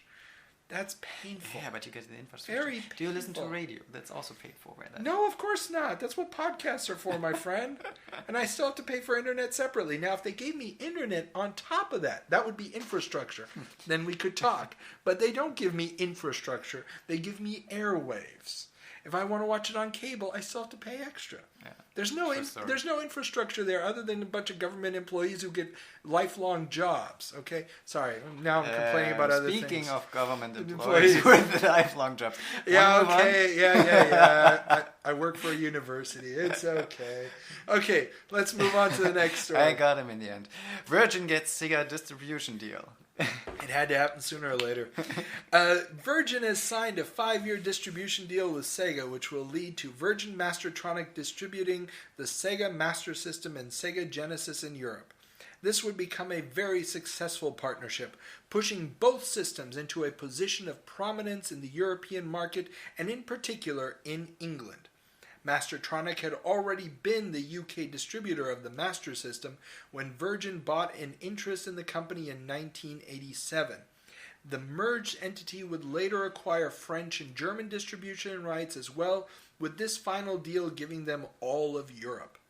The deal wouldn't last, though, as Sega would take control back from Virgin in 1991, paying £30 million for the privilege, and Virgin Games would continue to publish games for Sega systems, but without the usual cap on the number of games per year that other publishers had. I thought this was a thing that only Nintendo had. No, remember, the crash of 83 happens largely because third-party publishers have no restrictions on how many really terrible piece of crap games they can put out on a console. Yeah. Now, what Nintendo did when they came to the US was that they created that limitation of 5 games per year. They didn't have that limitation in Japan. In Japan, there were a lot more games, a lot of them garbage. But they didn't have that restriction system. But they knew they had to somehow put a limit on what was going to happen in the US to avoid another repeat of 83 and to build confidence on the retail side. And once they were successful with that, pretty much everybody copies it. Mm-hmm. And it doesn't just prevent another crash, but what it also does is it allows the hardware manufacturer to lower the cost of their machine for the consumer by subsidizing it with reproduction and licensing fees from third parties. Okay, but then why was Sega allowed to publish how much ever they wanted? Not Sega, you mean Virgin. Virgin, sorry. That was one of the deals that they struck with Sega in the purchase. They basically got a favored nation status. They got a special provision allowed to them. Now, the extremely limiting restrictions that Nintendo had, and it wasn't just the number of games a year, but also a restriction on publishing the same game on other platforms. This is why Japan, for example, gets a Batman the Movie game from Sunsoft for the Genesis, but that game never gets a North American release on the Genesis because Sunsoft decided to publish it for the NES, which was a much bigger, more important market at the time. Okay. There's also a Sunsoft release of Batman the Movie for the TurboGrafx 16, which also never gets, or the PC Engine I should say, that never gets a release in the West for the same reason. Nintendo has said, hey, you publish it on our system, you have a blanket ban, you don't get to publish it on other systems. Okay. So do you have any information about why the deal didn't last long between Sega and Virgin? The problem was that Sega was getting more and more powerful. They had had huge success in the United States, and they really thought that they needed the European market and that the percentages going to Virgin were just too steep. They really thought that they could now manage the European distribution of the Genesis. And the Genesis really is the first major console that does well in Europe. It really does well. It is the thing that gets people into consoles. It does much, much better than even the Super Nintendo a few years later does. Way better than the NES did. It is the system that gets Europeans used to the idea of consoles. Now, the problem is that there's a lot of different countries in Europe, a lot of different systems in Europe, a lot of extra work that needs to go into this, and Sega had its own problems because the only way they stayed competitive with Nintendo during the 16-bit console war was by lowering their profit margins ever further, by cutting their margins down to almost nothing to try to win on price, because they just didn't have the same hardcore console IP that Nintendo did. So Nintendo's got your Zelda and everything else. Yeah. Sega's got a bunch of arcade games which are fun in the arcade for 10 minutes. They're not necessarily the things you want to play for an extended amount of time. Not to say the Genesis doesn't have amazing RPGs. Not to say that it doesn't have amazing sports titles. It just didn't have the same magical evergreen properties that the Nintendo did. Yeah, you just can't beat Kirby. Exactly. Okay, and I believe that is the end of our story here for 1989. Yeah, I believe so too. I don't know why you drag it out like that. Because I just had to look through the notes and see if there was anything else coming. And no, there's not. So, wonderful. Excellent. With that being said, I believe we can now make our last jump to July of 1999. Welcome to July of 1999. Our first headline, please. Or something. Yes. Something. Say something. Families file lawsuit against media in Paducah shooting. The Heath High School shooting was a school shooting in December of 1997 where a 14-year-old killed 3 and injured 5 in Kentucky. The lawsuit was filed by Jack Thompson, a then lawyer who made the name for himself, demonizing media as the cause of youth violence.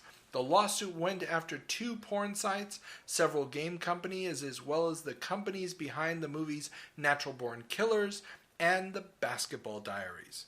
The case would ultimately be dismissed in 2002 due to the lack of causal nexus. And that's lawyer speak for, quote, one thing is too far removed from another thing to be the cause of it, unquote. Why did they go exactly after those two porn sites, those game companies, and those movies? I didn't look into too many of the details here. I'm guessing that they probably found a browser history that these shooters had on their computers, and also copies of movies that were available or that they had some kind of indication that the kids had seen. Mm-hmm. Typically, in this kind of a case, what would happen is that there would be a deep police investigation into all sorts of behavior issues, and they would then use those police reports as the foundation for the people to go after who may have influenced the shooter. But then you can basically just go through every browser history of every lunatic who ever did something bad. Well, obviously since the discovery of internet. Invention. Yes. But still, you know what I'm getting at? You can, or which book did you read last? Oh, we have to sue this author as well. Oh, that's happened. I mean, really? In the early 80s, I mean, we had a bunch of cases that revolved around suicides that were supposedly influenced by heavy metal music. We've had suicides and other crimes revolving around Stephen King novels. We've had, I mean, juvenile delinquency in the 1950s. The old EC comics that were horror comics and crime comics, supposedly leading children to do terrible things, blah, blah, blah. All of this is not new. The idea of media causing or inspiring people to do bad things is a very common thread throughout the history of pop culture. And the inspiration is sufficient for suing them. Well, you're suing them under the auspices that you are trying to use the courts as a way to restrict what the media does, or to put some kind of regulation on them, saying you're allowed to do this but not this other thing, that there's a restriction on your free speech based off of the possible consequences to others. Okay, so what were they actually aiming at? Well, I mean, the legal theory here, which obviously fails, but the legal theory here would be that but for this media, this kid would not have had this idea, or would not have felt that the practice of the idea, the actual execution of the idea, would not have been palatable to the teenager. And yes, any fellow lawyers out there, I know I'm simplifying this here just for argument's sake, but the general idea is, because of the consumption of this media, the fact that it is a commercial product, the fact that it is widely advertised, widely distributed, it's being released by multi-billion-dollar companies. I mean, that's why Natural Born Killers and Basketball Diaries, two huge movies, that these are respectable, quote-unquote, respectable forms of media and even art, that gives a moral license to people to believe that, well, if this wasn't acceptable, or if this wasn't something that is practicable, then we wouldn't be able to sell it in this vein. That there's no warning on there saying you should not do this. This is bad. Especially Natural Born Killers was very controversial at the time. It's an Oliver Stone movie with Woody Harrelson, and I'm blanking on the female actor's name, who's the co-star in the movie right now. If you remember it, please write it down in the show notes. And the movie basically glorifies murderers. in the sense that, the media surrounds them. They become a modern-day Bonnie and Clyde.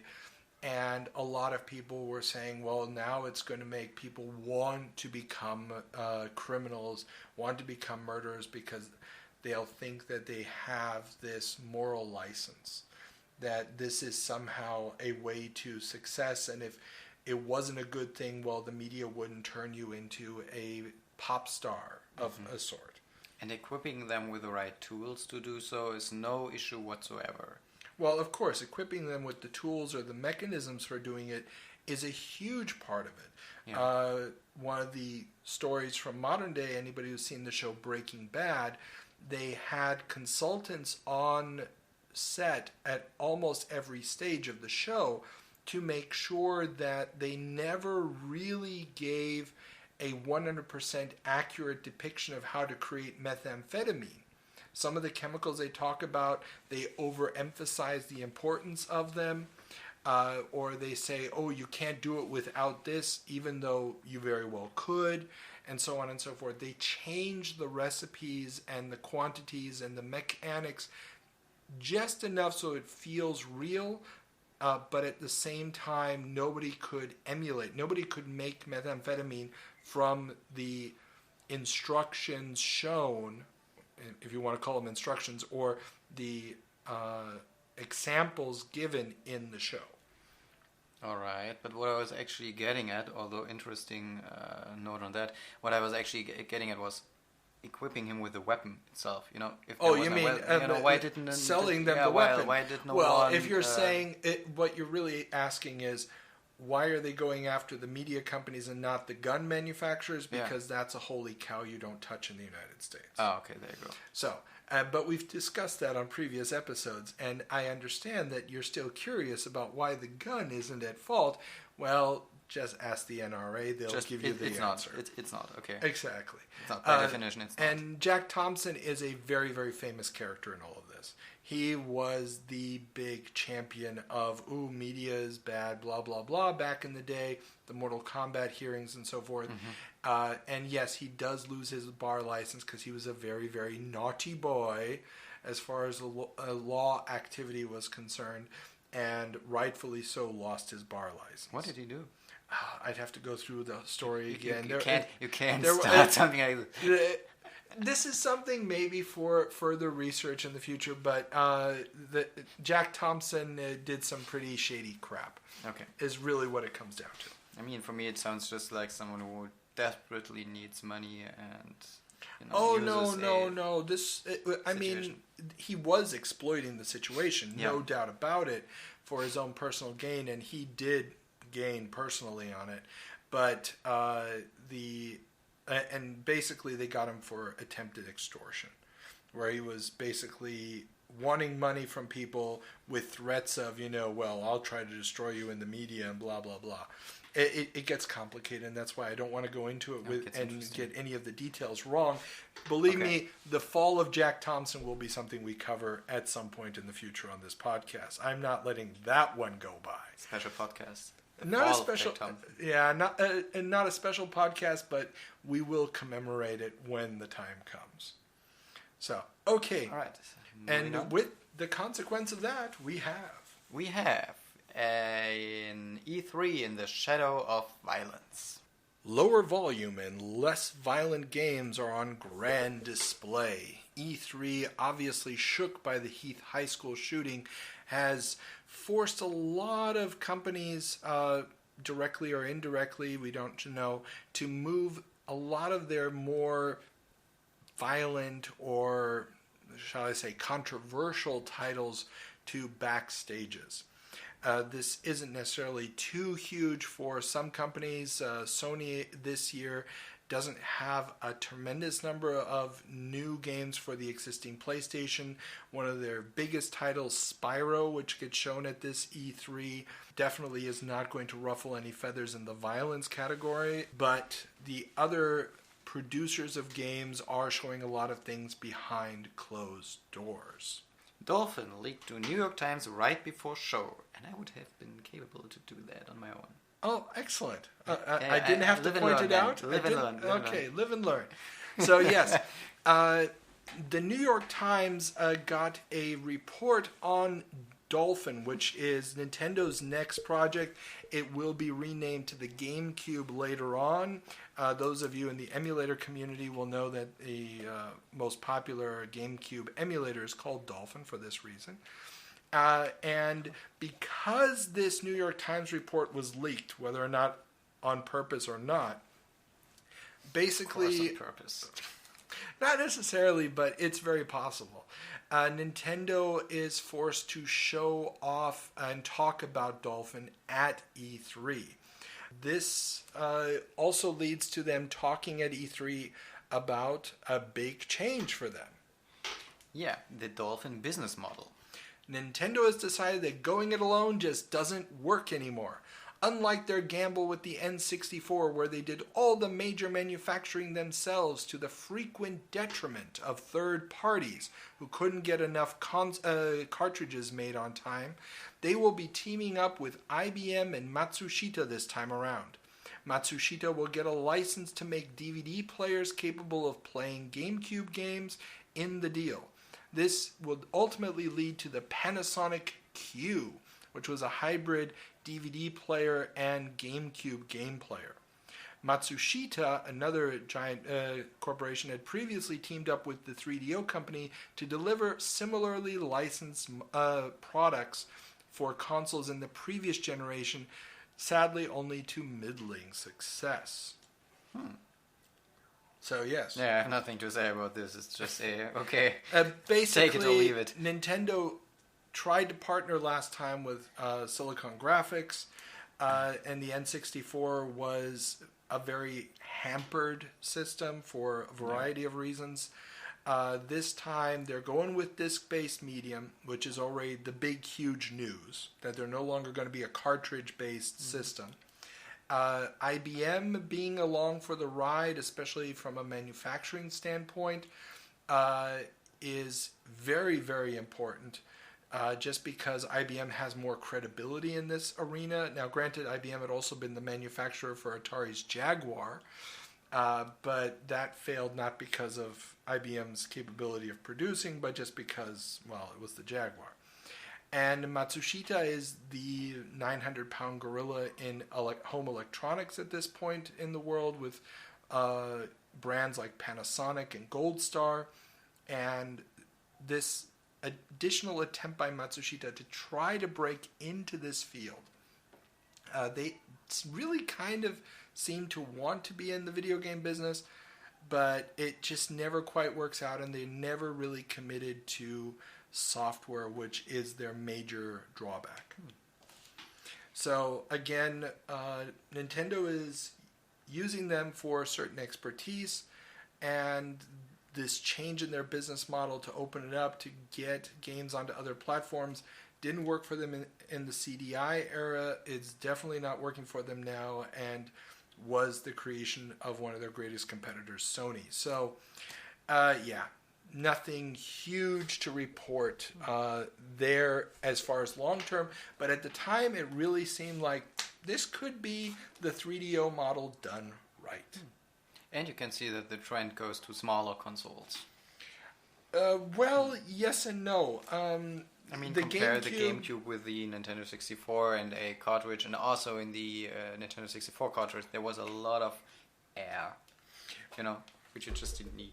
Well, and you could also say that, and this is a lot of speculation, you could say that this was the first acknowledgement by Nintendo, who had not really done well with the N64 in Japan. The N64 was not a huge hit in Japan. That they needed to regain a foothold in their home territory because the competition from the West was growing. And they wanted to make sure that they had a product that would really appeal to the Japanese sensibilities.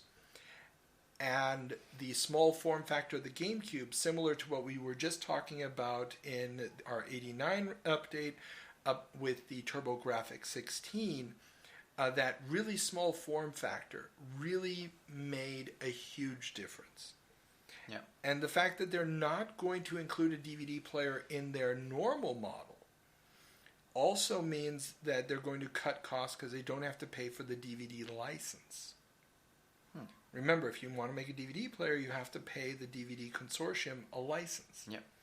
And that adds cost to each individual machine, and it doesn't really get reduced over time like all the other components of hardware.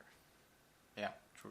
So, yeah, so basically by not getting connected to DVD, they are saving themselves a huge cost, and allows them to go into a different form factor that, unlike the other systems in this next generation, is going to be very appealing to the Japanese audience.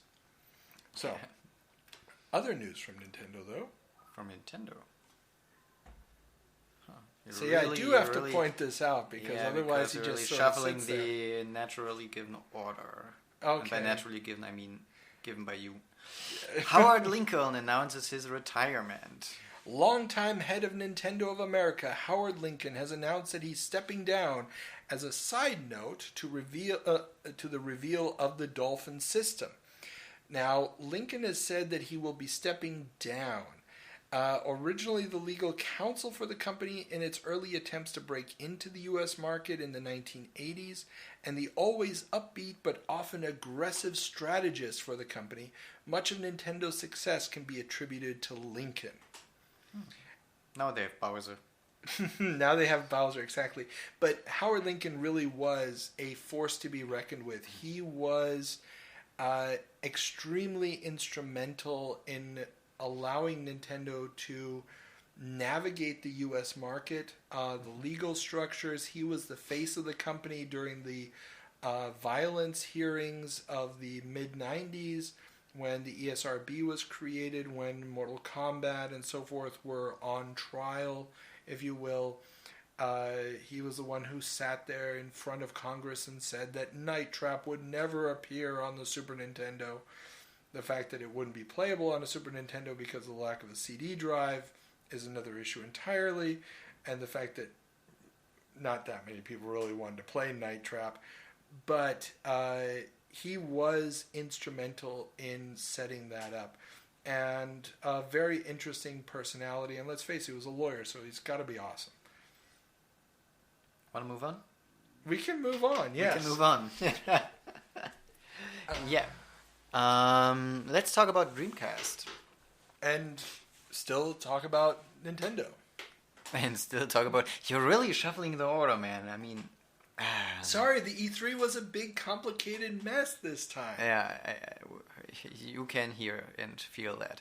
Nintendo boasts 100,000 Game Boys per month being sold. Thank you, Pokemon. The technology is already 10 years old at this point, and they're moving 100,000 units per month. All thanks to Pocket Monsters. Now, just as a side note, before we get into our Sega news, that's more than the Dreamcast has sold in Japan for the entire year. At least that's what Nintendo is telling us. Sega hasn't, at this point, hadn't released any solid numbers. But yeah, so Dreamcast moved 100,000 units in 1 year. Game Boy's moving that per month. Well, Game Boy by the time was launched in pretty much every major country, was it? Yes, this is true. And Dreamcast was launched where? Only in Japan. But these are Nintendo numbers only for North America, and Pokemon hasn't been launched in Europe yet. Oh. Oh, yes. And Pokemon's already been out in Japan, I believe, for 2 years at this point. Okay. Yeah, so remember, Pokemon gets a very, very slow rollout. It is a slow burn game that by the time it reaches North America, the first Pokemon movie had already run. We talked about this, I believe, in the November or December episodes. And the second series of games were already on the horizon in Japan. And the red and blue games that come out in North America and Europe are actually already seriously tweaked versions of the original, I believe, red and green games from Japan. Yeah. And then, of course, they revitalized the whole thing one more time with Pokemon Yellow a year or two later. Yeah, which was basically red or blue. This was with a Pikachu walking right It behind was you. the whole game with a Pikachu and I believe a Game Boy Color support. So it didn't have Game Boy Color I don't support? think so. No. I think the first ones with color support were gold and silver. That is possible, but... I mean, it ran on a Game Boy Color, it just wasn't colorized. Well, this sounds like something for our lookup machine. So, entertain people with your memories of Pokemon while I look this up. I have really fond memories of Pokemon, I have to say. I mean, Pokemon was one of the first Game Boy games I've actually been able to play. By the time I tricked my mother into buying me a Game Boy by providing just grade A's on my finals, yeah, and she promised to give me a gift, whatever it is. I was like, really, whatever it is? She was like, yeah, okay, I want to have a Game Boy and Pokemon. And she was like, crap. But she stick to her word, so thanks, Mom. Was that your first game console? Yeah. Okay, yeah, so it had an enhanced version for the Game Boy Color. Enhanced. So it actually had the extra information to at least do some basic color. It wasn't the full Game Boy Color game, but you could actually play it on a Game Boy Color, and it had somewhat logical colors, which the other normal Game Boy games didn't have. So you could actually play it on a Game Boy Color, and it would have Pikachu in yellow, for example. Oh, okay. So it would switch color palettes, something that a regular Game Boy game couldn't do. Man, no. You could at least invert the colors. You could invert. You could try to build your own palette. You could add more red. You could add super more blue. Game Boy style, but this had that already pre-programmed. Okay. Makes a huge difference. Now it wasn't a true Game Boy Color game yet, but it was a step in the right direction. And I know there's probably a Pokemon fan out there who's going to have some extra information on it. But yeah, I do remember that being a big push for the Game Boy Color when it first came out. Because remember, that's right around the corner now. So, let's go deep, do the deep dive on the Dreamcast. Ha ha ha. May I? Yes, you may. Thank you. Dreamcast launch date and price announced. Dreamcast legendary $99.99 US launch date is revealed, and it will retail for just $199, an industry first. Wasn't PlayStation doing something similar? As far as the price or the date? The price. The original PlayStation was PlayStation 2. $299. Oh, and the PlayStation 2 was more. I believe the PlayStation 2 may have been $250. If it was $199, and again, I'd have to look this up. Remember, that's a year later, so it's no longer an industry first because it's happening a year later. But yeah, so the original PlayStation 2 launch price, according to now you can get it for Wikipedia, $999, which is pretty interesting. $999? Yeah, I just saw it. What's $999? PS2. $900. Euro. Oh, holy crap. Okay, that's just some stupid online seller hoping to find a complete and total idiot. Now, I'm not saying that there aren't idiots out there who might pay that. You just need one. You just need one. One person will pay $1,000 for a PlayStation 2. And I'm pretty convinced there are some people who are willing to pay $1,000 for a PlayStation 2 just for the sake of it, for shits and giggles, to be able to say I paid that much for it. Yeah, and look what I've got. You know what? You may be onto something, because I can imagine somebody being that dumb. And now we're looking desperately for the launch price on the Wikipedia page. Well, and desperately trying to keep talking. Yes. I mean, this is the moment when you realize you're a man. You just can't do here, two things at a $299. $299 was the original launch price. And in 2002, they cut the price a year later to $199. But the original launch price was $299. Yeah. Just to, put their boot on the Dreamcast. Basically, yeah. They put the kibosh on the Dreamcast the next year. I mean, the Dreamcast had a historically amazing launch, just from the number of consoles moved, but it gets blown out of the water a year later by the PlayStation 2 launch, which just dwarfs it. And it's just a sign of how big the console market has become at this point.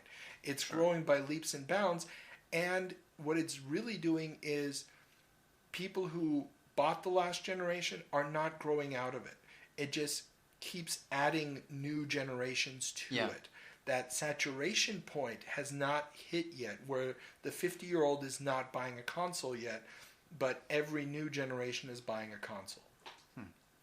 And so this is why we're going to keep seeing breaks in those records of number of consoles sold for years and years to come, until we get to the point now where we might be looking at the end of the consoles as such, or coming within the next 10 years. Well, not the next generation. I think the next generation will still be a normally sold generation. I mean, depends on what Google Stadia can actually deliver. Be able to deliver, and what the bandwidth in the different countries is actually able to deliver. This is true. Okay, now... it's getting creepy. It's getting creepy. It's thinking. Ads are start to show up. Sega tries to replicate the success of its Sega ad campaign with the somewhat creepy It's thinking ads for Dreamcast. Wow, that is creepy when you do it. Yeah. The ads caught your attention but lacked the edge of the early 90s ads. The age of cool teen attitude had given away by 1999 to a more weird and creepy vibe, and it probably didn't help as much. Sony would also launch a series of ads using somewhat creepy imagery, the alien girl being the most prominent, but even then, their ads still had a sense of humor about them, which Sega didn't seem to quite capture. Yeah, I've just wrote down one note for this topic. Why? Very simple. The idea here was that Sega's original launch of the Genesis 10 years earlier and 2 generations earlier. When Sega launched the Genesis 10 years and 2 generations earlier, they had bet largely on the children who had bought a Nintendo or gotten a Nintendo when they were 9, 10, 11 years old, now 3-4 years later being teenagers wanting something a little bit cooler. And characters like Sonic the Hedgehog, you had games like Golden Axe, Altered Beast, to a lesser extent, Joe Montana Football, John Madden Football, which followed it shortly after, and Michael Jackson and so forth. Those appealed to teenagers, even though the children were the ones appealing to Michael Jackson, but that's another issue entirely. And what all of this really meant was that Sega was in this mode of, we need to go to the next age in the demographic. We had the teenagers, the 14, 15, 16-year-olds buying the Genesis. We somehow didn't really know who we were appealing to with the Saturn. And now we need to get to that next stage. Who are the PlayStation owners? Who do we need to go after? And they went for this super creepy vibe, thinking, okay, now we're going to get the postmodern 20-somethings who are surfing the internet and thinking, wow, thinking machines and blah, blah, blah, blah, blah. And I think that their biggest problem was simply they forgot that little kids want a console because the teenagers want it. When the 25-year-old wants it, they're not in contact with the 25-year-old. The 25-year-old has already moved out of the house, is off at college, has a job, and the next nearest person who's going to influence the little kid is the parents. And the parents are inherently uncool. So if you have let's say a 35-year-old father of a 10-year-old, that 35-year-old father is doing dad jokes and is simply not going to be the influencer on the little kids that a teenager would be. And so there's too much of a gap there. Now, the Sony PlayStation manages to do it by simply ignoring the kid audience altogether. The PlayStation 2 goes strictly for that late teen and adult audience. Their launch lineup is basically completely devoid of bright, shiny colors. They're pulling out the twisted metals and stuff. And it becomes the console for the adults. They're leaving the kid market behind, and that's where Nintendo picks up the scraps. And Dreamcast goes from the It's Thinking creepy ads to the It's Thinking, and it's clearly like a 12, 13-year-old staring into the console and seeing all these cool people having this very, not even PG, it's basically G-rated, all audience G-rated party. And there's no violence going on, there's no real conflict going on, and they're all just having a good time, and it's simply not working for them. It is a complete and utter disconnect. And I think that that's why this ad campaign didn't work for them. But that's just my armchair analysis. Didn't work for me. I just thought it pretty creepy. And then on the other hand, all those cute little creatures. It's you know, if you want to be creepy, it's okay. Then be creepy and don't be creepy and then you show kid stuff. This is just wrong, you know. Like I said, I think they were going for the super edgy look. Then they realized it wasn't working, and they shifted gears without changing the tagline. Yeah, you shouldn't do that. And you can't do that. They should have just flipped the switch and gone in a different direction, but they didn't do that. And Sony is basically just kind of ignoring them at this point because they don't have to care. Yeah, seeing that ad campaign, I wouldn't care either. Exactly. So, but there is a glimmer of hope. Yeah, Castlevania Resurrection shown for Dreamcast. Just last month, we were joking about how Konami promised to bring games to the Dreamcast and how that list of titles was anything but stellar. Well, at E3, Konami shows off a tantalizing trailer for Castlevania Resurrection, a 3D game for the Dreamcast. The few glimpses of in-game footage are quite stunning for the era and do raise hopes that the Dreamcast won't be bereft of third-party support. And were they bereft of third-party support? They were totally bereft of third-party support. The game actually, according to the rumor mill, gets very, very far into production and then just gets canceled by Konami. Whether or not this was because the Dreamcast was just no longer a financially viable platform or because Sony had lured them away to make their own new Castlevania games in 3D for the PlayStation 2 is a bit of speculation, but ultimately what ends up happening is this Dreamcast game gets buried. Well, there we go. Software sells hardware. Software sells hardware, and if there's not enough hardware out there, nobody's going to sell the software. Exactly. And we got one last headline from E3. Yeah, Sony shows off PS2 demos. Yes, demos.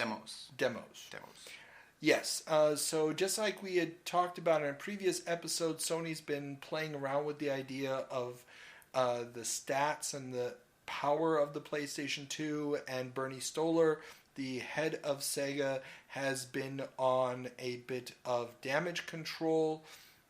Well, at E3, Sony, well, like we said, only shows off a handful of small, relatively unimportant games, Spyro being the only real outstanding title, but they also show off some real-time demos of the PlayStation 2 hardware. And none of them are game demos, but the big one that really impresses everybody is a real-time render of the of this female character who was sort of the poster child for the Ridge Racer series from Namco. And this does two things. Number one, it shows that Namco is in Sony's boat for the next generation. And remember, Sega was trying to court all of these guys for third-party support.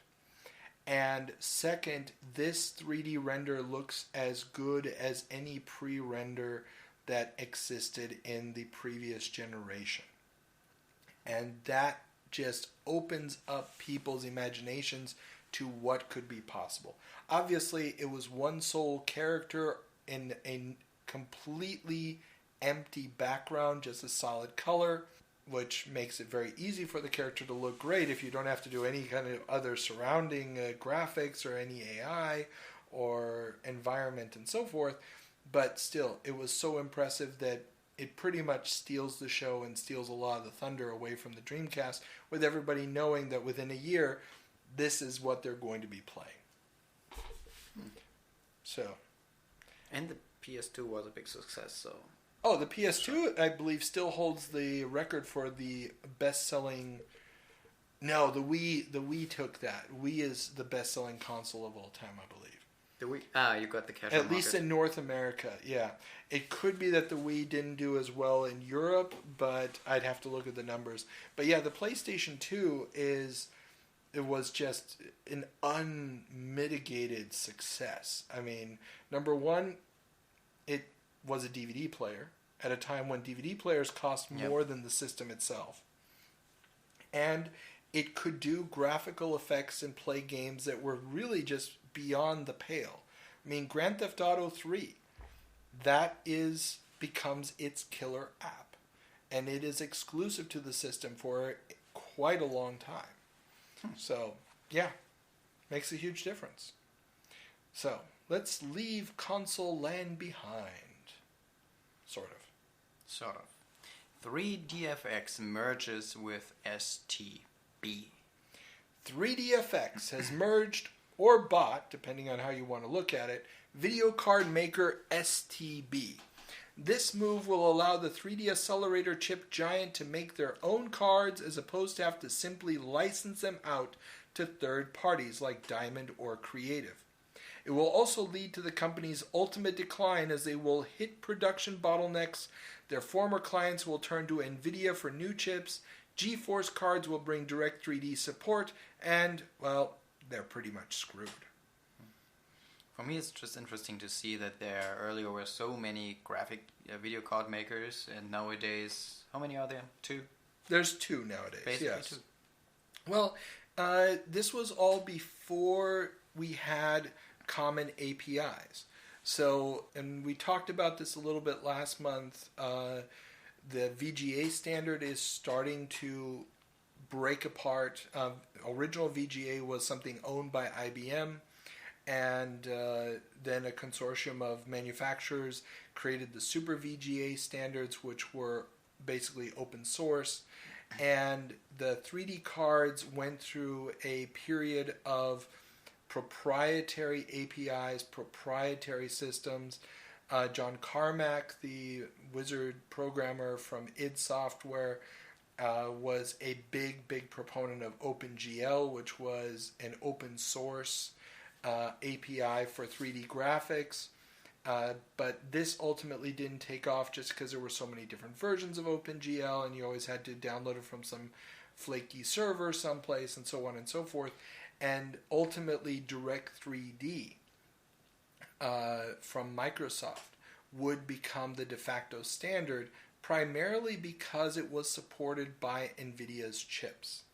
So the original early standard where a lot of games would only work was the Glide API from 3DFX, which only worked with the 3DFX cards unless you used a patched together thing like a Glide wrapper. The very first functional N64 emulator, Ultra HLE, only ran on Glide. Okay. So if you didn't have a 3DFX 3D card, you did not get to play Legend of Zelda and Mario 64 on your PC. If you had, I believe Rogue Squadron 3D, which was the N64 game ported to the PC, also only ran on Glide. No, my bad. That supported Direct 3D exclusively. Okay. And so on and so forth. So it was this real conflict where you had to check the specs on a game before you bought it to see if it was even supported by your card or if you're going to have to run it in a software renderer. And 3DFX was trying to maintain that position, and they probably could have done a good job of maintaining it had they not gone into the business of producing the cards themselves. By being a supplier of technology, they could have kept all of those other card manufacturers under their umbrella. Instead, they became their own company, making their own cards.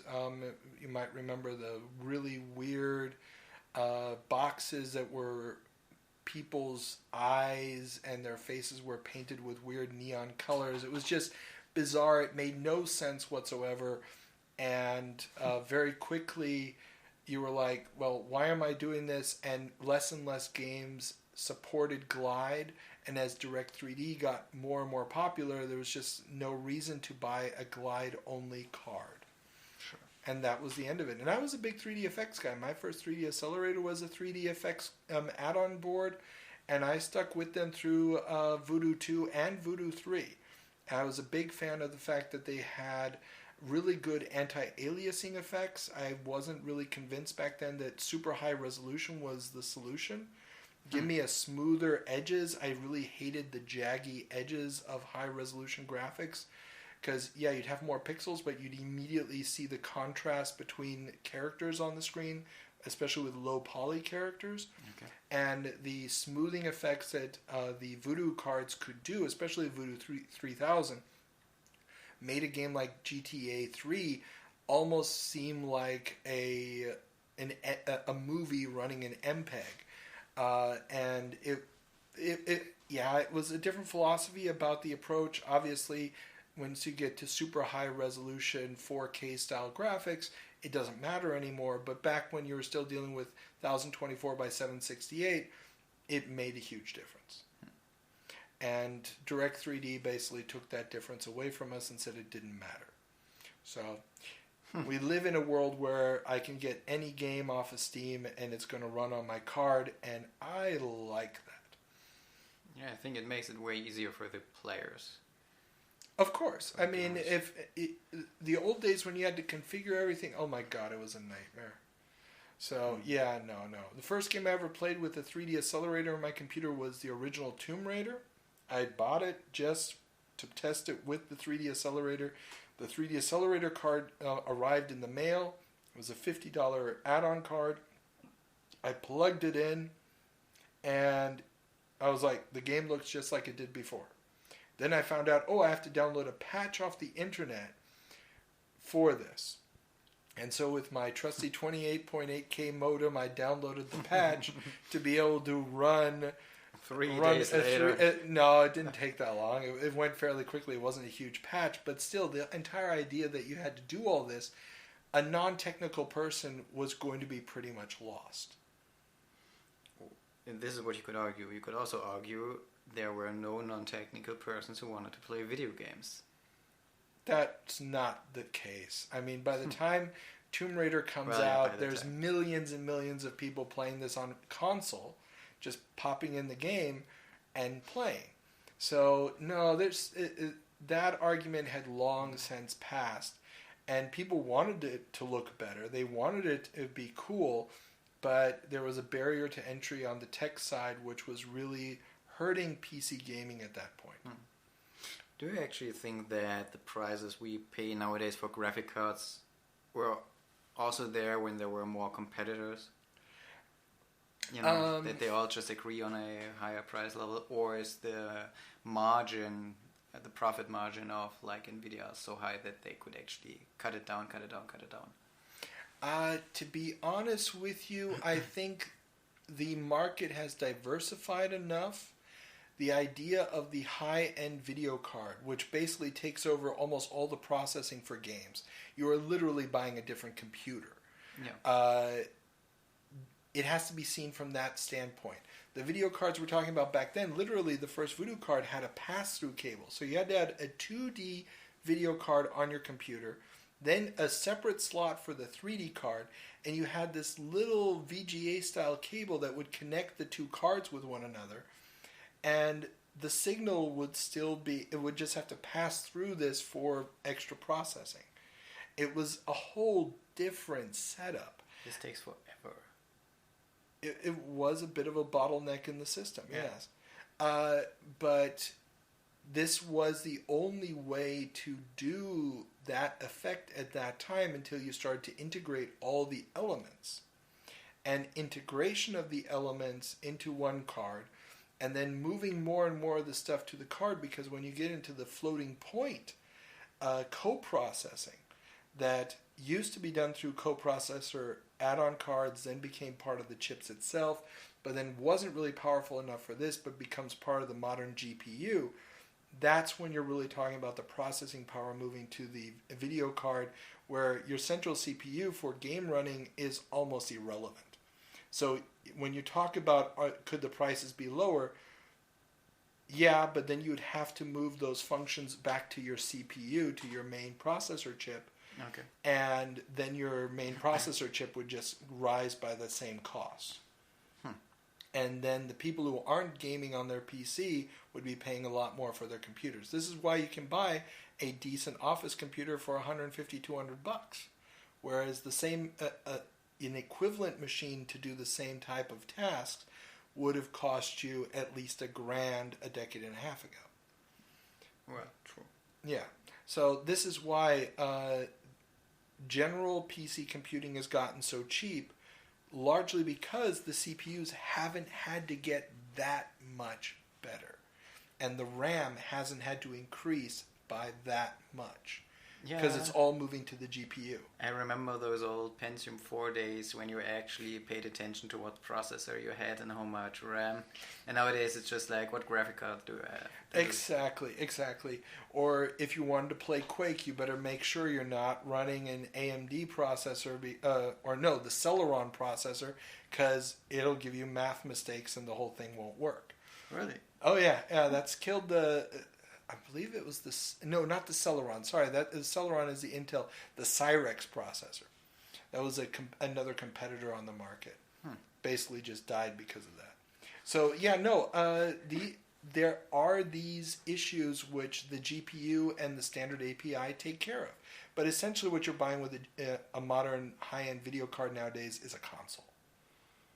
Yeah. You're just buying a console, and consoles are still cheaper than the high-end GPU. So. Well, true story. Exactly. True story. And this is Let's why see I'm what still the next- playing 10-year-old Assassin's Creed games. I'll get around to the new stuff at some point. Okay, go for In it. 10 years. GT Interactive layoffs. GT Interactive has laid off 35% of its staff. How these cuts will affect the publisher is as of yet unknown, but with a concentration on only a handful of titles, will Prey get axed right after a new lead was hired? So, I mean, GT Interactive has been in our almost every episode for the last 3-4 months. This is the company that was originally the exclusive distributor of software for Walmart. They've seen their exclusivity there limited, and a lot of other companies can now distribute there. They were the original publishers of Doom. They've lost that in the sequels and other games from id. They are hemorrhaging cash, and now they are laying off 35% of their staff in a desperate attempt to stay viable.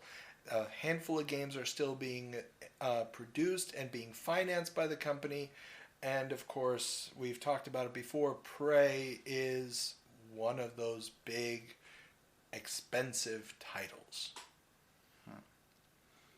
And having a look back from now, how did these cuts affect the publisher? Ultimately, it led to a bunch of products being canceled or sold off to other Speaking of Prey. other companies, and ultimately it wasn't going to save GT Interactive. GT Interactive had become too big. It was not in the they moved too slowly to move from a pure distributor to a proper publisher that finances the development of new games and supervises the development of those games. Because of their cushy position with Walmart, they had basically always just assumed we're just going to put the stuff on the shelf and other people will run the risk of development costs, and we're just going to take our cut. When they realized they didn't have that model anymore, they really didn't know how to restructure. Now, the guys who originally ran GT Interactive came from the home video business and CD business. They were never the creative types. This was always just, as long as it's profitable, we're going to keep doing it. As soon as it's no longer profitable, we're out. And they were out. And they end up selling this off to Ubisoft because the French have this mad money from the stock market, and basically the French will bite off more than they can chew with GT Interactive.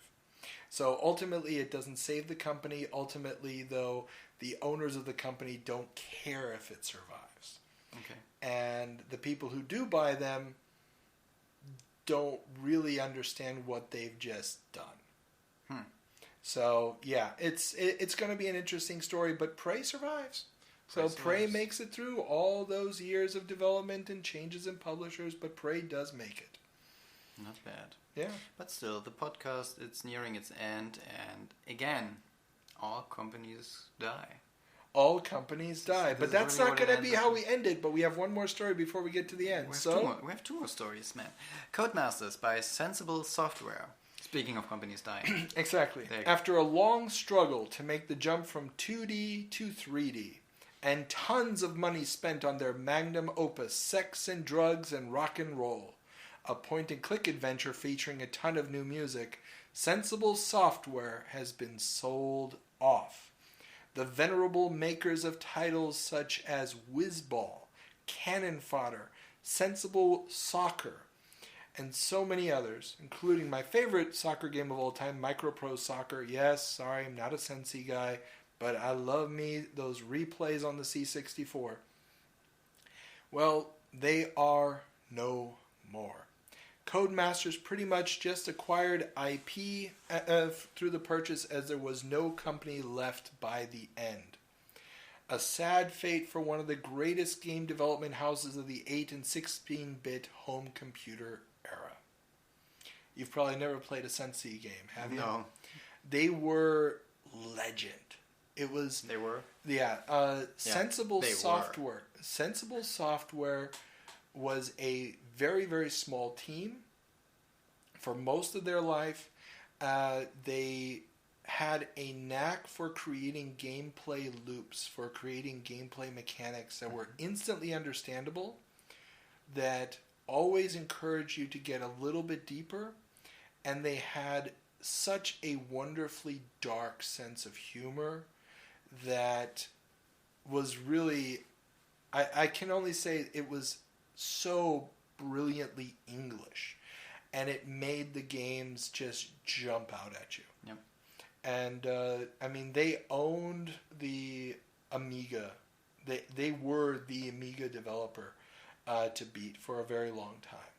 And the music was phenomenal. This is why a lot of people were looking forward to Sex and Drugs and Rock and Roll, because the music was really always a high point. The main theme song of their game, Cannon Fodder, is still a tune, sort of a little bit of a reggae tune called War Never Been So Much Fun. That's phenomenal. And yeah, so when this happened, when Sensible Software was finally discontinued, it was a real sad moment. And their main problem was they stuck with the 16-bit home computers too long. They did not move from 2D to 3D graphics, and by the time they needed to make that jump, everybody else had done it before them.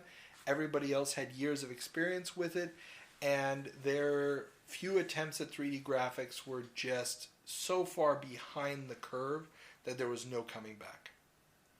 So yeah, a sad And sticking end. to 2D just wasn't an option by the time.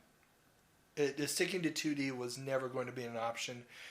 Publishers did not want to touch anything that was 2D at this point, even if it was 2D that made sense. Yeah. Very few 2D games really make any impact.